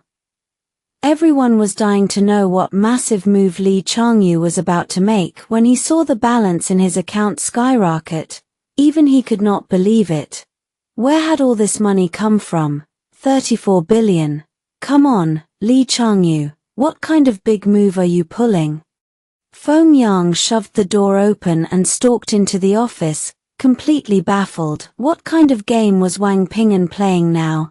I'm thinking about launching a fund, Wang Ping'an said. Give people capital upfront, and they pay back the principal with interest. It sounded a lot like a trust. But first he needed the license, and the stock exchange could handle that piece. You actually ran the numbers on that model. What happens when they can't repay the interest or the principal? Ping'an's concern was genuine. They were already drowning in problems. Limited resources, endless restrictions. Every detail had to work. So what kind of capital would I need to start a bank? Wang Ping'an asked with a faint smile. He was dead serious. At least $1 billion just to open the doors. Your $3+ billion wouldn't even make it through the first round. Feng Yang pointed out it wasn't just about deposits. A bank had to keep its books constantly in motion. The real choke point was getting the regulator to sign off. That was the brutal part. No problem. $10 billion in registered capital. US dollars. I can probably pull that together. Wang Ping'an stayed calm, almost amused. He knew a path through the approval process. The mainland was pushing hard on overseas expansion. Most commercial and humanitarian aid already flowed through funds and banks. If his bank took the lead, there wouldn't be any issues. Where are you looking to set it up? Building from scratch is one thing, acquiring an existing private bank is a different game. Buying one outright costs a hell of a lot less, and you get their reputation baked in. Feng Yang stressed the point, the gap could easily top $1 billion in real money. I'll ask Rochester if he knows any good channels. Wang Ping'an's first thought was Rochester. The man could supply funding. But when he floated the idea, Rochester actually sucked in a sharp breath. Ping'an, that's way too aggressive. I can lend you the money and help you get it done, but I don't want a piece of this. Rochester explained that mainland banks carried almost no weight overseas. Sure, they were pushing to expand abroad, but the momentum was weak. His logic was simple. The risk was enormous. Once you invest offshore, you're stuck in a never-ending debt repayment spiral. After hearing all that, you're still going through with it? Rochester asked, a dry smile on his face. Of course, once I decide, I don't change my mind. Wang Ping'an smiled, easy. He borrowed $1.5 billion from Rochester on the spot and planned to pool the rest from his other ventures. Truth was, he didn't need that much capital. It was just for initial liquidity. Once deposits started rolling in, the balance sheet became less critical. This was purely a front-loaded expense to flex the bank's financial muscle. I can give you $300 million. Boss Wang called Wang Ping'an personally. He knew Wang was scrambling for cash. At the same time, a group of brothers led by Li Changyu scraped together another $1 billion and wired it over. They all wanted to help Wang push through this. Everything was moving forward for Wang Ping'an. Once the bank was established, the next step was taking it public. The moment it listed, he could offload all the bank's funds to retail investors and recover his entire cost in no time. Found something, Feng Yang said. Later, there's a bank in Island Coast on the verge of bankruptcy. Rock bottom price, $6 million, including the property. He told Wang to move fast and bring in some industry insiders. Wang Ping'an immediately called General Manager Liu and the rest. Senior management teams from several major tech companies mobilized.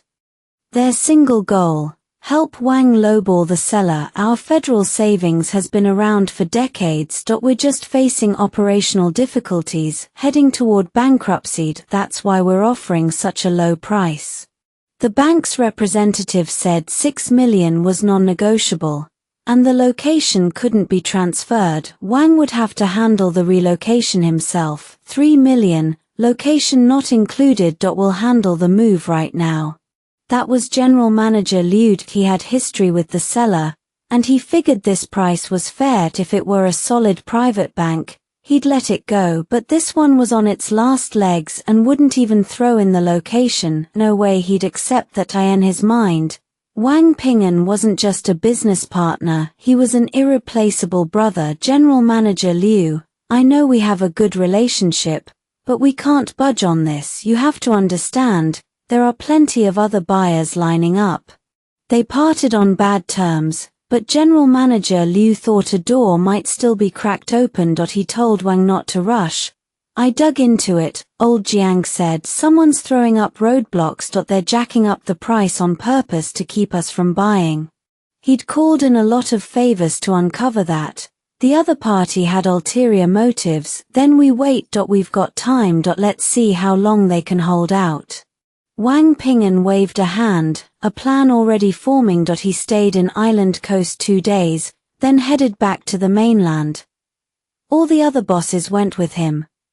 Only one person stayed behind, Foam Yang. He was waiting for the right moment. As soon as Federal Savings was ready to sell, he'd have his company acquire the whole thing, then transfer it to Wang Ping'an.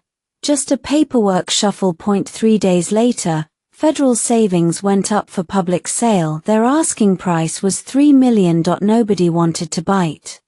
Everyone watched the drama unfold, figuring if Wang Ping'an didn't want it, the thing had zero value. Right then, a small company stepped in and bought the entire bank for $3 million flat.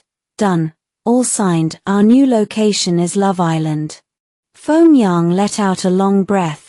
That whole reselling round had been nerve-wracking. At the same time, Federal Reserve Bank officially launched with $7 billion in capital. Not only that, they also established the Polar Development Fund to handle overseas business expansion.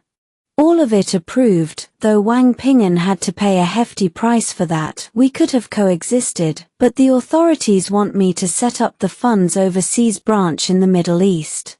Wang Ping'an gave a wry grin. In other words, he'd have to funnel private funds through his channels for aid, effectively backing the government's agenda. Maybe this time, the whole world will be watching you. Foam Yang clapped him on the shoulder, genuine admiration threading through his voice. Tiancheng Bank's promotional campaign had pulled out all the stops.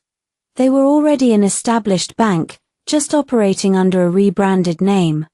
Now they were dangling savings dividends in front of every capitalist and investor with a pulse. It wasn't just for deep pockets, either. If you had money to deposit and wanted high interest, they'd take your business. Funds are only one piece of it. We've got cash coming out of our ears. Chen Cheng made it clear every project had to keep pace. They only had a week to lock things down on the domestic front. After that, the timeline would shift. He figured he'd be heading to the Middle East within a month. Turned out he was right, except it wasn't a month. It was 2 weeks. The paperwork cleared. We're going to the Middle East under the foundation's name, Humanitarian and Commercial Aid. Chen Cheng let a thin smile slip. On the surface, this looked straightforward. Underneath, the complications piled up. He was a businessman through and through. This move would accelerate his international influence, whether he admitted it or not. The real snag was that the Middle East wasn't a place you just strolled into. They weren't headed to the glossy, wealthy districts. They were going straight to the border zone between two factions that hated each other's guts. The whole reason humanitarian aid was needed there was because the region had been pounded by non-stop conflict, which meant they'd be dealing directly with the opposing side's leadership. We've got $1 billion in funding lined up, but I'm not handing it over in one shot. Chen Cheng had a plan. He wasn't about to touch the foundation's own funds, but his boss had ordered him to provide aid to the region, so he'd dangle that aid as leverage to strike a deal with the locals. Laroju, this trip doesn't have a clear path ahead. Find me a few security firms. He'd be lying if he said he wasn't afraid, but the place he'd be visiting was relatively peaceful, if you could call it that. Security firms charged a fortune, but that didn't matter. What mattered was hiring capable people. Without them, they'd have no way out if the whole thing went sideways. That's why Chen Cheng wasn't dragging any management with him this time. He was going in alone, and he hadn't breathed a word to his wife or kids. If they knew, they'd never let him set foot out the door. Is Brother Chen out of his mind? Why would he pick up a hot potato like that? Wang Khan couldn't wrap his head around it. Their situation was solid right now. There was no need to push this hard. What do you know? He's doing this to boost the bank's profile.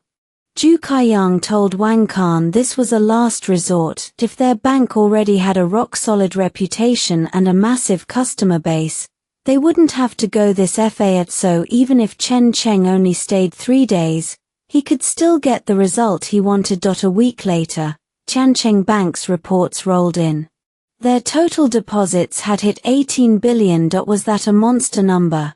Sure, in real life most people keep their savings in fixed-term accounts, but even if you ignored that, the deposits from the Mingju merchants alone, based on current account figures, had already reached that high. I can't believe it either, but the numbers don't lie. We might need to open branches.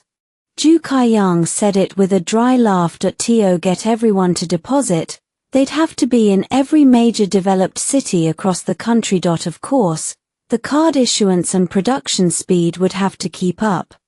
The first step was partnering with Xiao Ma's payment platform. Tell Xiao Ma to come to my office. I'm about to leave the country and we need to talk. Chen Cheng's idea was simple. Set up a custody account and have Xiao Ma route his account and capital flow through Chen Cheng's bank. That way, whether for reserves or foreign investments, it would land like a bomb. Brother Chen, hold on, let me digest this. Your ideas are way too far ahead. I can't get my head around them. Xiao Ma was struggling to process it. He felt Chen Cheng had thought this through far more thoroughly than he ever could. This didn't just solve his own custody account problem. It gave him a powerful safety net. Only a fool would walk away from this, and no matter what, he wasn't about to refuse. I'm in. But I've got one more idea. We can set a 7-day transaction window in our custody account. All fees during that time stay inside the account. Xiao Ma was only halfway through his sentence when Chen Cheng caught on. He wanted to use that money for investments. The more, the better, obviously. Just putting that money into funds or finance would be absurdly comfortable. To them, it was just numbers, but to the entire industry, it was a monopoly. And monopoly was the only way to stay alive. These were aggressive plays. If you hadn't said anything, I never would have come up with this approach. Xiao Ma was stunned. If they invested privately, too many things would stay murky. Investing under the bank's name changed everything, especially with Chen Cheng heading to the Middle East. I have a feeling the Middle East is about to develop fast, because I'm going to show up. Sure, aid was aid, and development was development. If Chen Cheng wanted to develop something, he had the money to make anything happen, and no matter the faction, nobody ever turns down cash. It's settled. Get our codes and device locks ready. We have to block the hackers. To Chen Cheng, account security was non-negotiable.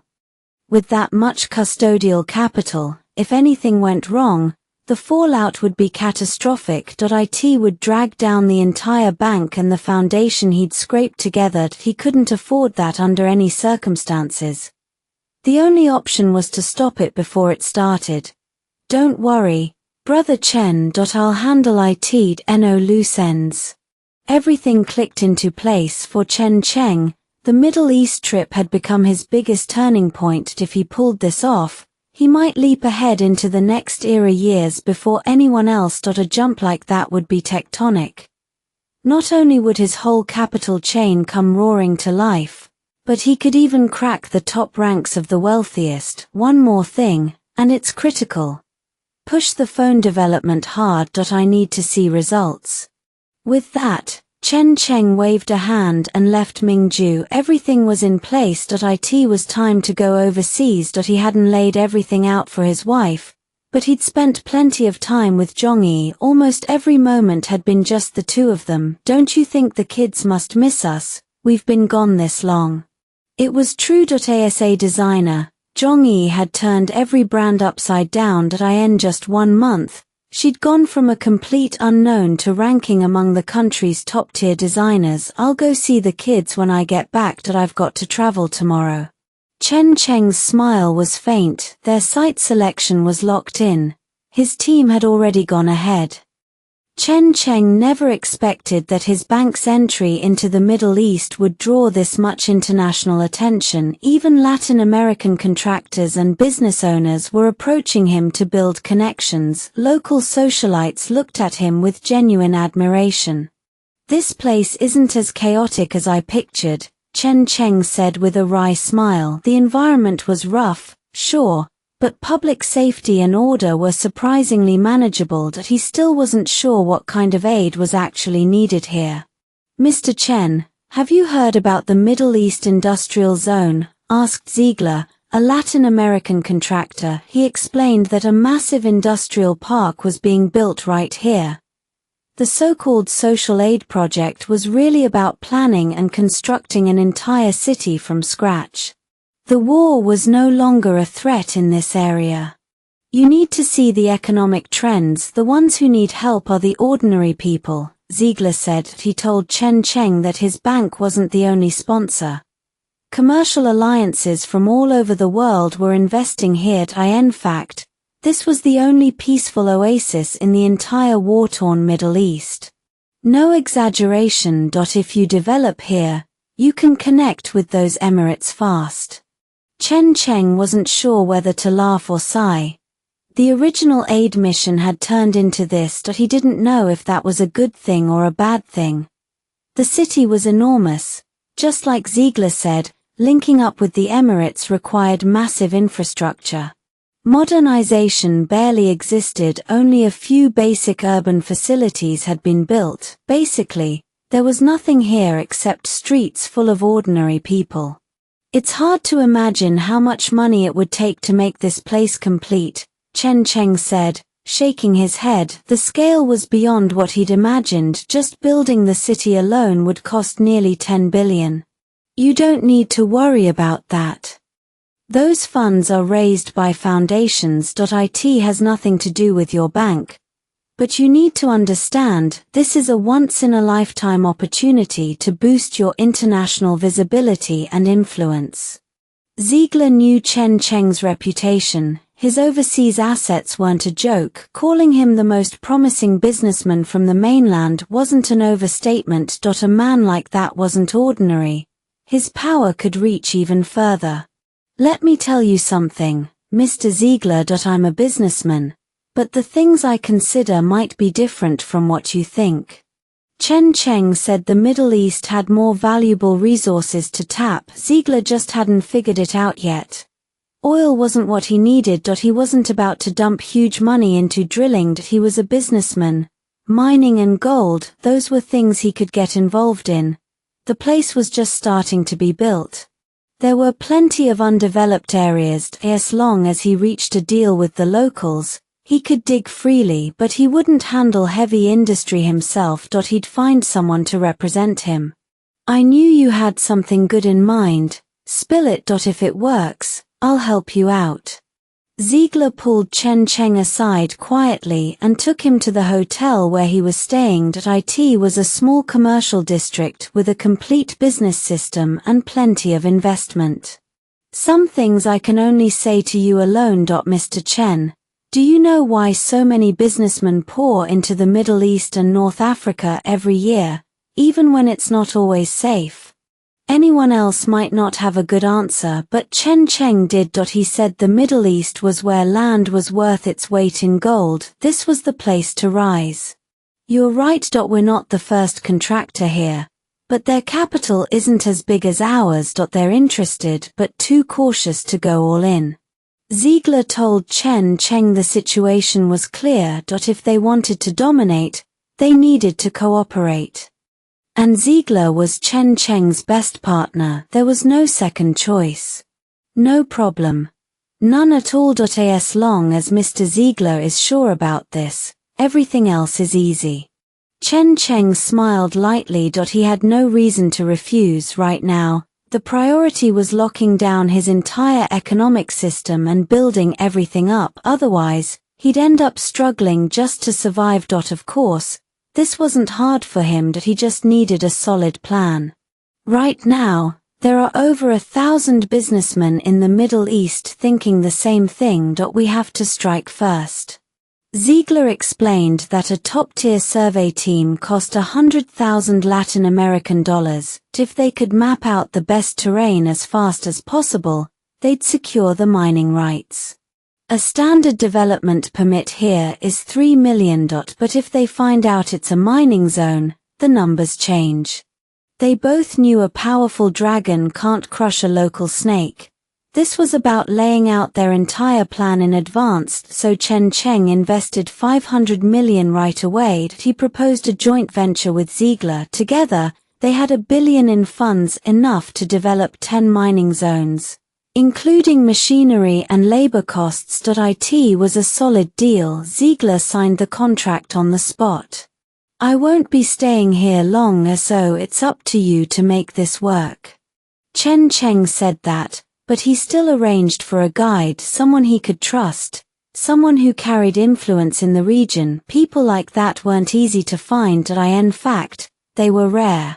Let's see if anyone inside the group is willing. Annual salary, $300,000.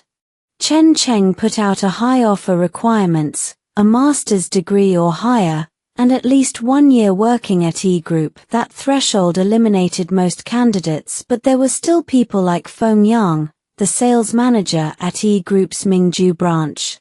Brother Chen, can I handle it? I want to go to the Middle East. Feng Yang was eyeing that $300,000 salary. He knew it would only go up. You can handle it. Just be prepared, the environment there isn't great. You'll be working with the Latin American contractor, Ziegler. Chen Cheng laid out the details, telling him the current situation. But he guaranteed that within 3 to 5 years, Feng Yang would come back. Mining zones didn't last forever. If they moved fast enough, they'd extract the resources, convert them to foreign currency, and transfer the profits through Tiancheng Bank back to China. It was all mapped out. Everything was falling into place. Absolutely no problem. I'm in.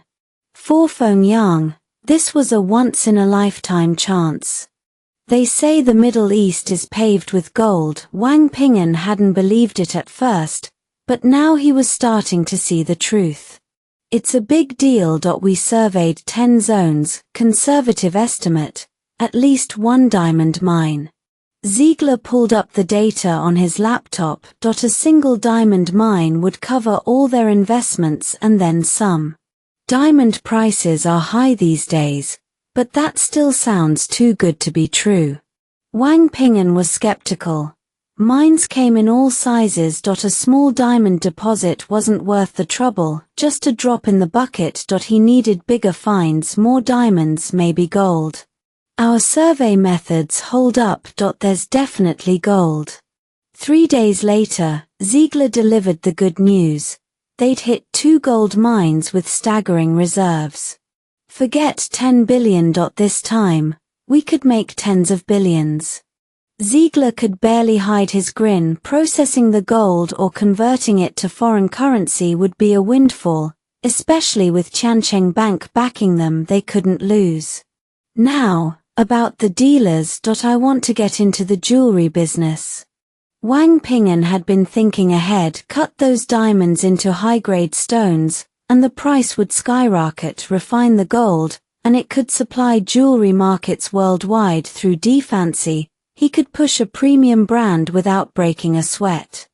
Great. I'll contact the jewelry dealers and set up meetings.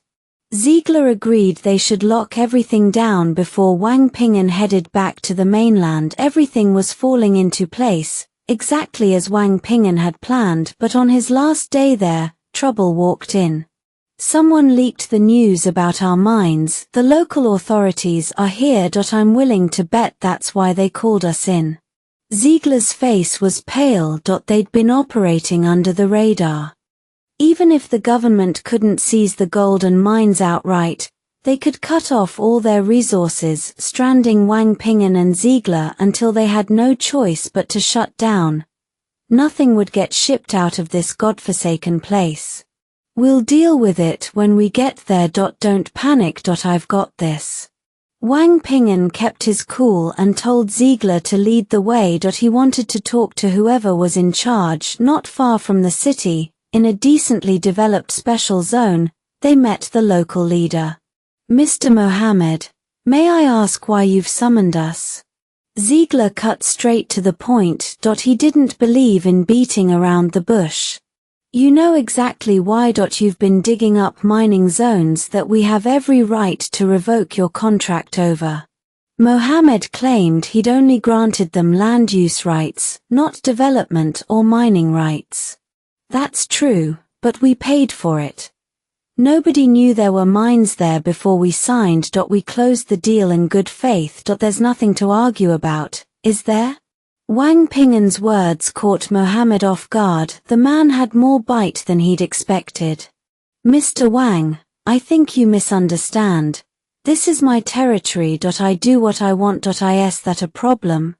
Total scumbag. Ziegler nearly cursed out loud. Mohammed might look decent on the surface, but his heart was rotten to the core.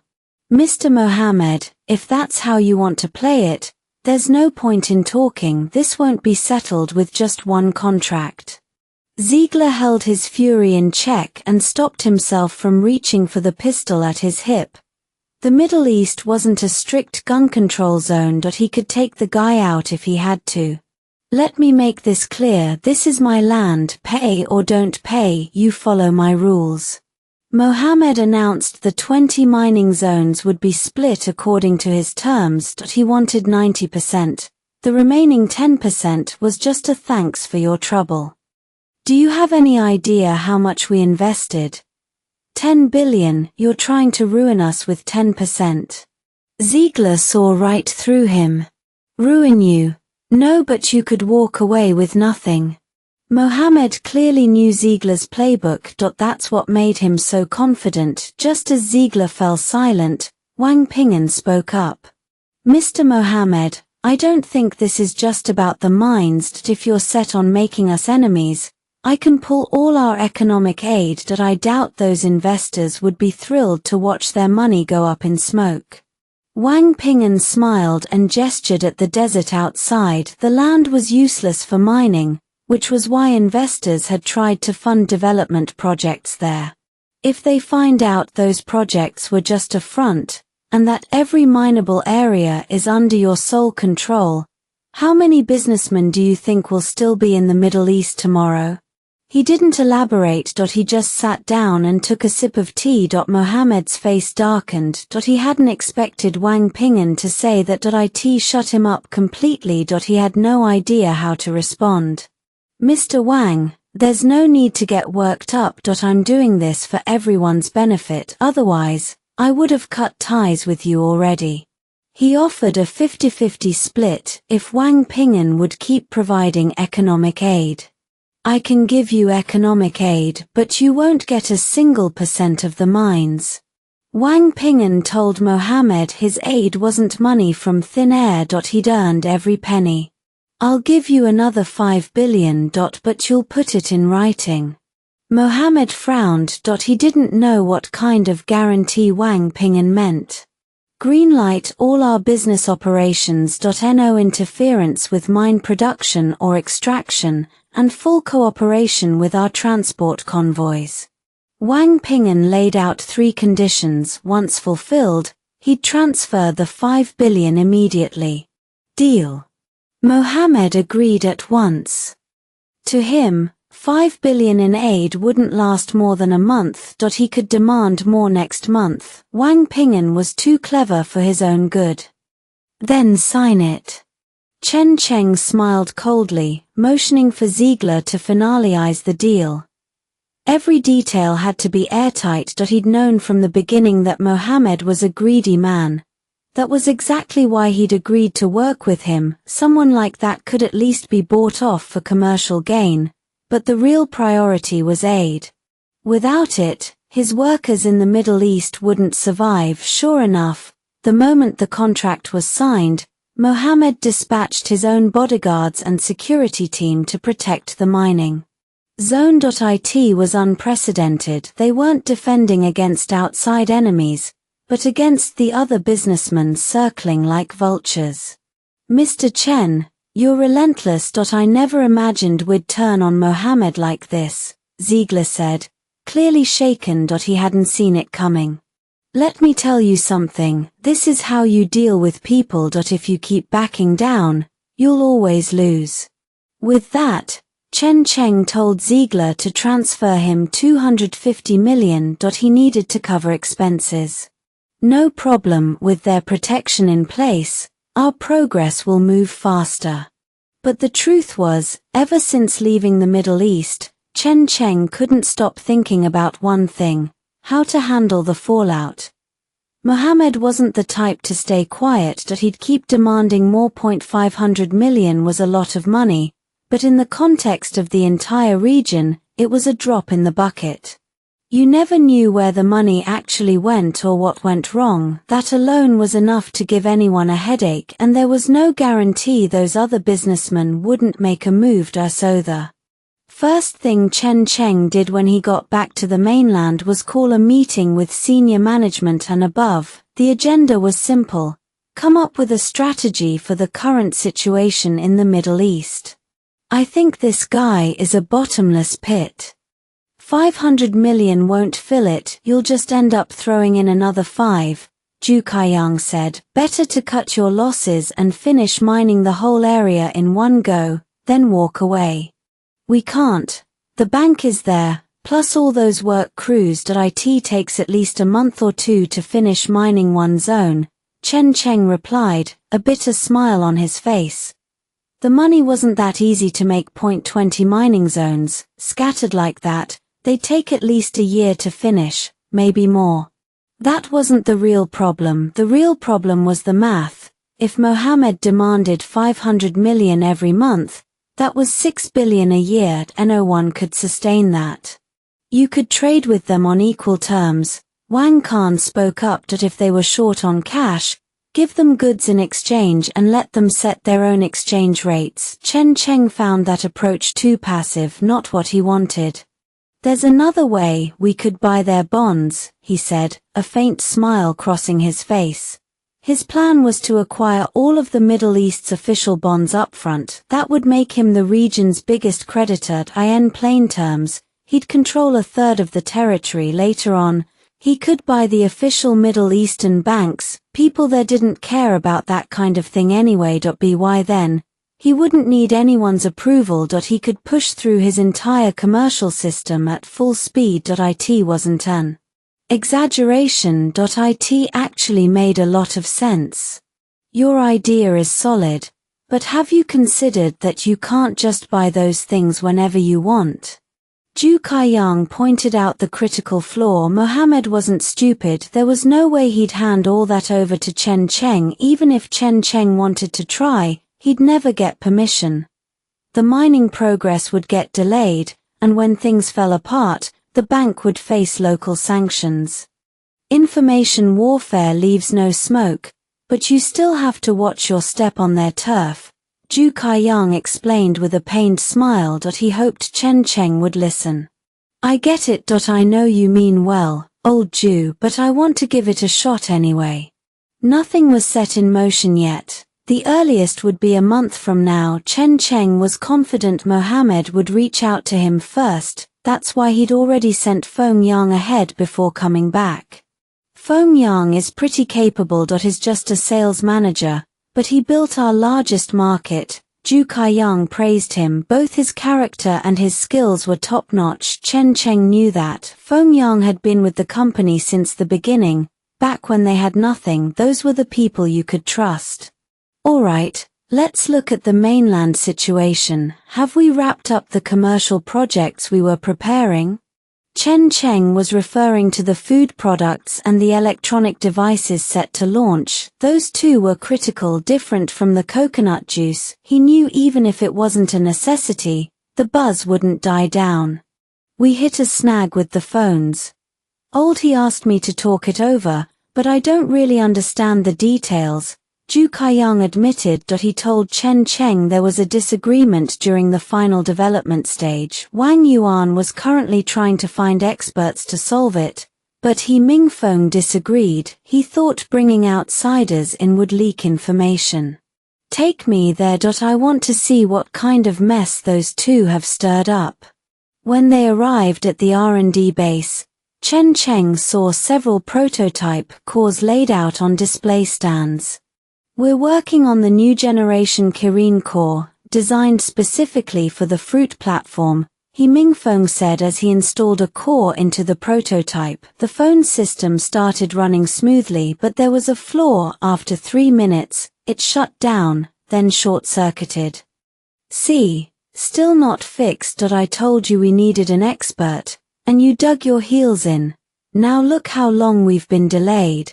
Wang Yuan yelled, furious. He Mingfeng refused to back down.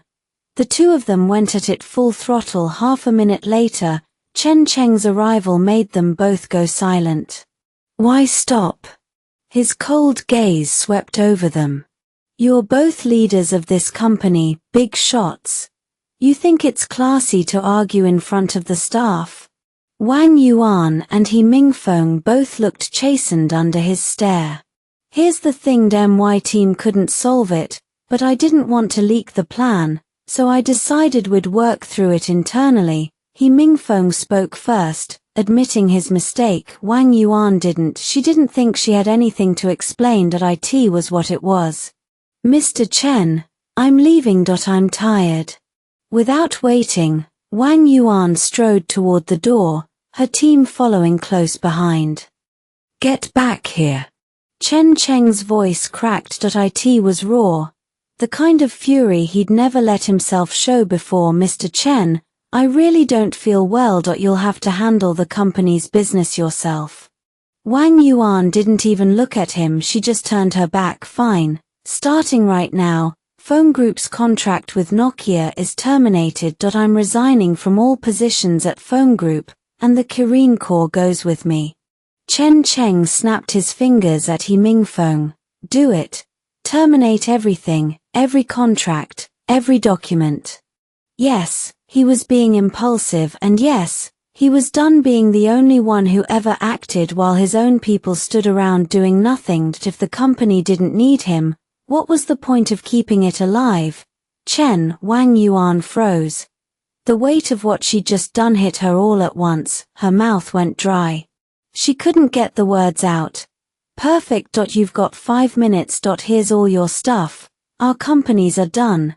Every piece of Kirin research, including the core, destroyed. None of it is our business anymore.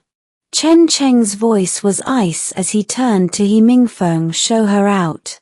He Mingfeng stood there, stunned. He hadn't expected a decision this final. No room to breathe, no space to negotiate. Did I stutter? Chen Cheng's glare could have cut glass. He Mingfeng snapped to attention and moved.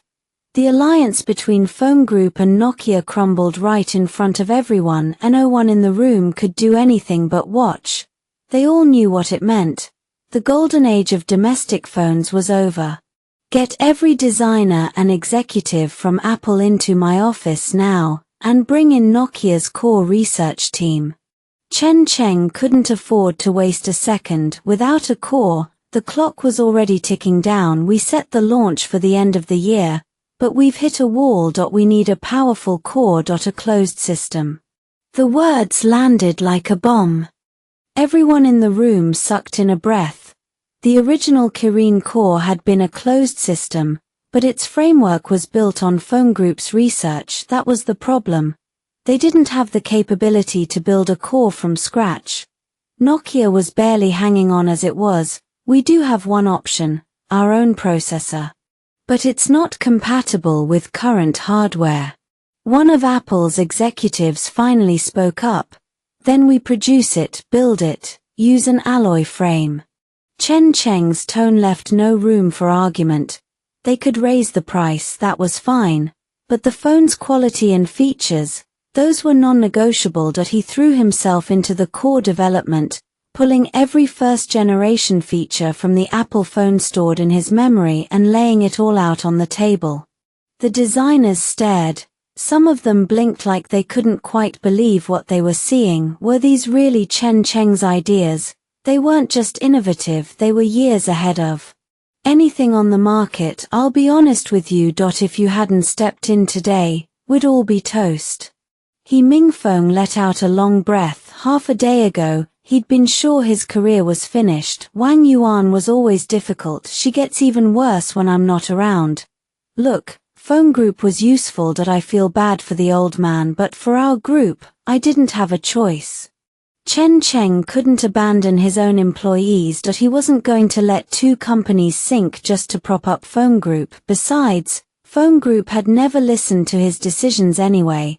Having shares meant nothing if he couldn't steer the ship. If we're starting fresh, why not sell those shares? Every bit helps. He Mingfeng was thinking ahead. If Nokia actually turned a profit down the road, Chen Cheng would be in a bind. Owning shares in two rival companies was a liability waiting to happen. I already signed a statement. Giving up the shares means giving up everything. Phone Group is out of my hands now. I'm not going to kick them while they're down. So Chen Cheng transferred all his shares to Wang Yuan. He hoped she'd figure out how to make it work. The results came fast. By the end of the first day, their core research was nearly complete. And it wasn't just a closed system. They were developing a new motherboard too. With Nokia and Apple designers working side by side, that was the moment He Mingfeng realized something. Apple wasn't just about its operating system, their hardware was impressive too. If we're going to do this, we're going to do it right. Apple is my company now, and I don't want any more infighting. Sometimes you have to actually listen to each other. If one person's idea doesn't work, call a meeting and hash it out. Chen Cheng clapped He Mingfeng on the shoulder and headed for the design department. The building was divided into sections. Design handled product development and icon selection. Your aesthetic is seriously off. It looks like you're designing phones for senior citizens. Chen Cheng couldn't stop himself from laughing. These designers had absolutely zero inspiration. It's not about how well you draw. It's about open thinking. He told them that open-mindedness was the key. Without it, they couldn't finish their work. They just scatter like sand and drag everyone else down with them. So, boss, which direction should we go in? Good question. Time to shake them up. A phone is a product of technology, high technology, to be exact. He pressed the projector button. Take a good look. On the screen, a vibrant ad came to life. A camera-captured dream of shifting colors and flowing light, tech appeal, fluidity, that free, effortless feel, visual impact. A phone was about the eyes first. Grabbing attention came first. Making people want to keep looking came second. He wasn't going to explain everything himself. What was the point of having a team if he had to micromanage every detail? That night, Tiancheng Bank's reserve funds hit 40 billion. And that was just from domestic deposits in a handful of cities. More cities hadn't even been covered yet. Xiaoma's deposit system was proving to be a massive help. Xiaoma, how's that software development coming along? When my phone's ready, can we try to integrate it? Chen Cheng thought it was a solid idea. If they could link the two, they'd create a whole new era. Integration's no problem, but the current phone framework is way too outdated. Xiaoma waved his hand, frustrated. He wanted to make changes, but his hands were tied. We'll cross that bridge when we get to it. Trust me. I'm going to make this company stand tall. Anabig is the hottest online marketplace right now. We need to seize this window and roll out everything we've planned. Wang Ping'an called Feng Yang and told him to bring in the head of operations. They had to lock down the strategy immediately. Your investment model is a serious problem. This isn't how I run things. He didn't cushion the blow. Wang Ping'an told them straight up that if they stuck with this approach, the whole company would collapse sooner or later. Then, Mr. Wang, what should we do? The operations manager's voice shook. He'd assumed only manager Feng had called him in. He never expected Wang Ping'an himself. First, your site layout is overloaded with promotional slots. The slot fees are one revenue channel. Anyone who pays for a promo gets a homepage spot. On top of that, we need a hard wall between business accounts and individual sellers. Wang Ping'an walked them through the split. Their seller base fell into two very different camps. One side was legitimate businesses with real after-sales support. The other was individuals, and their service quality was nowhere near acceptable. On top of that, the marketplace had just launched. Everything was tangled. Product quality bounced all over the place. For users with genuine demand, they complete their product information, upload their credentials, and then they can pay for placement. Wang Ping'an made it clear the daily display fees weren't pocket change. The operations team had to manage this properly, and if his ops team couldn't step up, he had plenty of other people who could do the job. His own customer service team could take over the entire operation, and they'd likely do it a hell of a lot better. I understand, Mr. Wang. I promise this won't happen again. The manager answered stiffly, barely daring to breathe. Go. Handle this first. We'll talk more later. Wang Ping'an didn't show his next card. The promotional slots weren't limited to the homepage. Any merchant that needed traffic could get a placement through his planning team. Those were silent revenue streams, and they'd come with serious backing. Isn't that a little risky?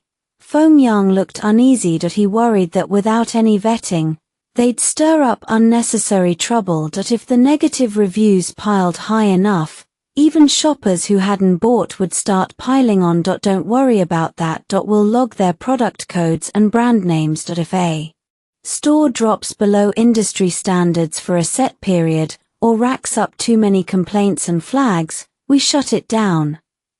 Wang Ping'an explained it was exactly like their own marketplace. They were giving these merchants storefronts. If a merchant couldn't pass a basic screening, the outcome was obvious. You're right. I see it now. Feng Yang didn't argue. He nodded, taking the point. Then Wang Ping'an shifted focus. Another domestic e-commerce platform was on his radar. The internet wave was sweeping through everything. Every online industry was building its own e-commerce arm. The massive flood of new merchants told the story by itself. The future belonged to e-commerce, no question. Their model mirrors ours. Got any smart ideas? Wang Ping'an looked at Feng Yang with a small smile. Freebies. Give new users perks to pull in customer groups. Feng Yang was practical. Even handing out red envelopes for registration would get consumers to sign up. That's not the strongest play, especially when you attract coupon hunters. Those people aren't real users. Our data gets inflated, and after registration, that traffic still bleeds away. Wang Ping'an said they should use price gaps and service quality to win back the market, then just acquire them outright. They're not going to make a mistake that easily, right? Plus, Beibai still holds a massive market share. Feng Yang hesitated. He told Wang Ping'an that kind of threat couldn't be ignored. If they tipped their hand too early, the other side would throw everything at blocking them. By then, clawing their way back wouldn't be easy. We'll cross that bridge when we get there. If it comes down to it, we'll just buy them out. Wang Ping'an was decisive. He knew that in the internet age, hesitation was a death sentence. If Ana Big was going to survive, every e-commerce platform out there was a competitor. They had to absorb all of them to truly own this era. Alright, that's enough for today. What I've told you is a lot to take in. Go home and think it over. Wang Ping'an didn't overload Feng Yang. The kid was still too green, and no one around them realized that the future internet titan who would shake the whole industry was standing in front of Wang Ping'an like a student. That evening, Wang Ping'an took stock. All his businesses were on track. Daily income and revenue numbers were high. Most importantly, federal savings deposits had hit a new record. Their user base was expanding fast. Looks like bold moves pay off. We can move on other industries with confidence now. Based on the terms from the Middle East, Wang Ping'an had already received concrete news. Multiple mining sites had broken ground. The first batch of ore was already in processing. Ziegler, I don't care about the rest. Just get me the diamonds. Wang Ping'an's next target was jewelry. The market was trending hard in that direction. More and more people were paying attention to elevated living. It sharpened their sense of taste. And in the domestic market, There really weren't many professional jewelry brands. Aside from the old gold shops and silver stores, real jewelry came from overseas brands that choked off a lot of things. By the way, what about that jewelry tycoon you mentioned? Have him come to the mainland. I want to meet him.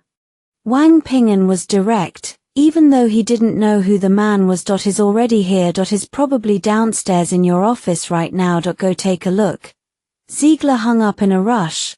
The minds were chaos. He genuinely didn't have time to chat. Moments later, the foreigner appeared, bowing formally. I'm Dongni, international jewelry tycoon Dongni. When Wang Ping'an heard the name, he couldn't hold back a short laugh. He knew exactly who this man was, the founder of Dongni Jewelry, who would eventually control half the global jewelry market. A talent like this dropping right into his hands, he had to use it right. Mr. Dongni, it's a pleasure. I'm Wang Ping'an. He gestured for the man to sit, then produced a large diamond. Honestly, I just bought this stone. What do you think? Dongni glanced at the diamond in Wang Ping'an's hand. A faint smile flickered across his face. Then he shook his head. This diamond is no good. No one understood the jewelry industry like Dongni. He had a gut instinct for it.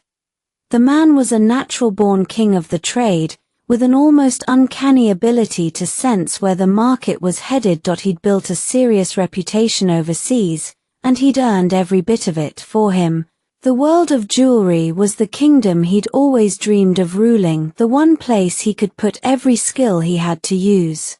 My family's been in jewelry for generations, Dongni said, leaning back in his chair. They know their stuff when it comes to evaluating stones, but me, I'm different. I just know how to spot beauty.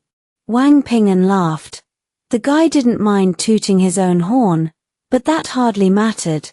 What mattered was understanding the real sales model driving this whole industry. Back when Wang Ping'an dealt in jewelry, it had always been high-end crafted pieces. He knew the actual costs couldn't be as insane as most people assumed, and now he controlled the diamond source.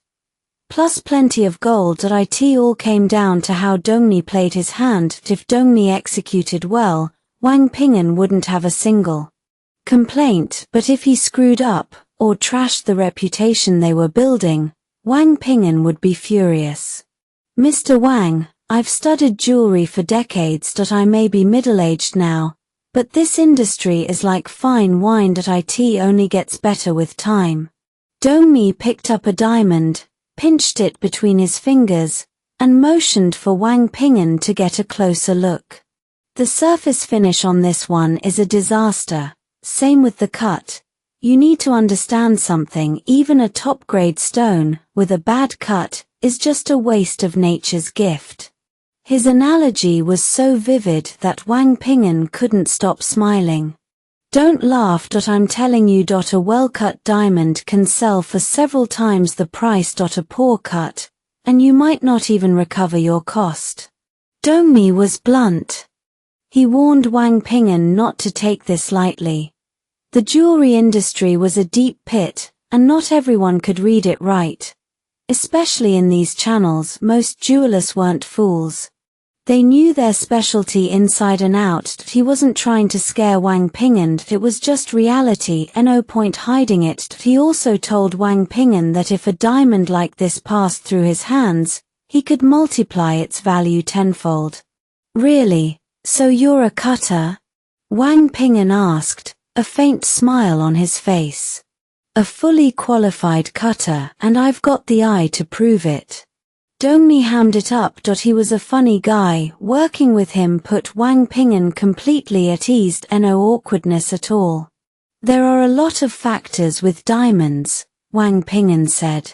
I know cut, color, and clarity are all important, and obviously, bigger is always more expensive. That's never changed. Dongni looked a little surprised. Before coming over, Ziegler had told him Wang Ping'an didn't know the first thing about jewelry. Now it seemed the man was testing him. You're right. That's exactly it. But jewelry isn't just diamonds. Most people abroad don't wear gold, Dongni said. He explained that the global standard was 18-karat gold, different colors, different purity levels. The key factor was price. Pure gold held its value, carat gold didn't.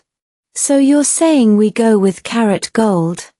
Wang Ping'an was catching on fast. He knew most modern pieces used it because it was more malleable and stable, easier to work with. Pure gold had too much loss during melting and processing, not cost-effective, but now that he had his own gold mine and diamond mine, he didn't really need to worry about that. Mr. Wang, do you see what I'm getting at? The mainland mindset needs to change. I know you're forward-thinking, so I hope you'll run this jewelry business the right way. Dongmi added that if they could make a splash in the mainland market, he'd be happy to work under Wang Ping'an. Not everyone had access to top-tier sources and channels. Wang Ping'an's direct supply was exactly what Dongmi had always dreamed of. Then it's settled. We'll launch our own brand. Wang Ping'an declared the name would be Pingxing Jewelry, specializing in gold pieces and diamond products. The name doesn't matter, what matters is the craftsmanship. I'll need significant capital to set up the factory and the workshop, Dongni said. Every machine had to be high precision. Otherwise, the material loss alone would drive Wang Ping'an insane. Not a problem, whatever you need, I'll provide it. Unconditionally. Wang Ping'an clapped Dongmi on the shoulder. Any problem money could solve wasn't a real problem. Good. I rarely meet someone so straightforward. I'm sure we'll do great things together. With that, Dongmi laughed and walked out of the office, saying he wanted to take Wang Ping'an to dinner. No issue there. They went to a nice Western restaurant in Yuju. The imported steak and top-tier coffee were excellent, but Dongmi wasn't a fan. He preferred lamb chops with red wine. This is a first, Wang Ping'an said, chuckling. I've never heard of you guys eating lamb. He remembered Jones never touched the stuff. See, that's where you're out of the loop. I'm different. I do things my own way. Dongmi twisted open the wine bottle, gave it a careful sniff, then drizzled it all over the lamb. You might not love this method, but I'm used to it.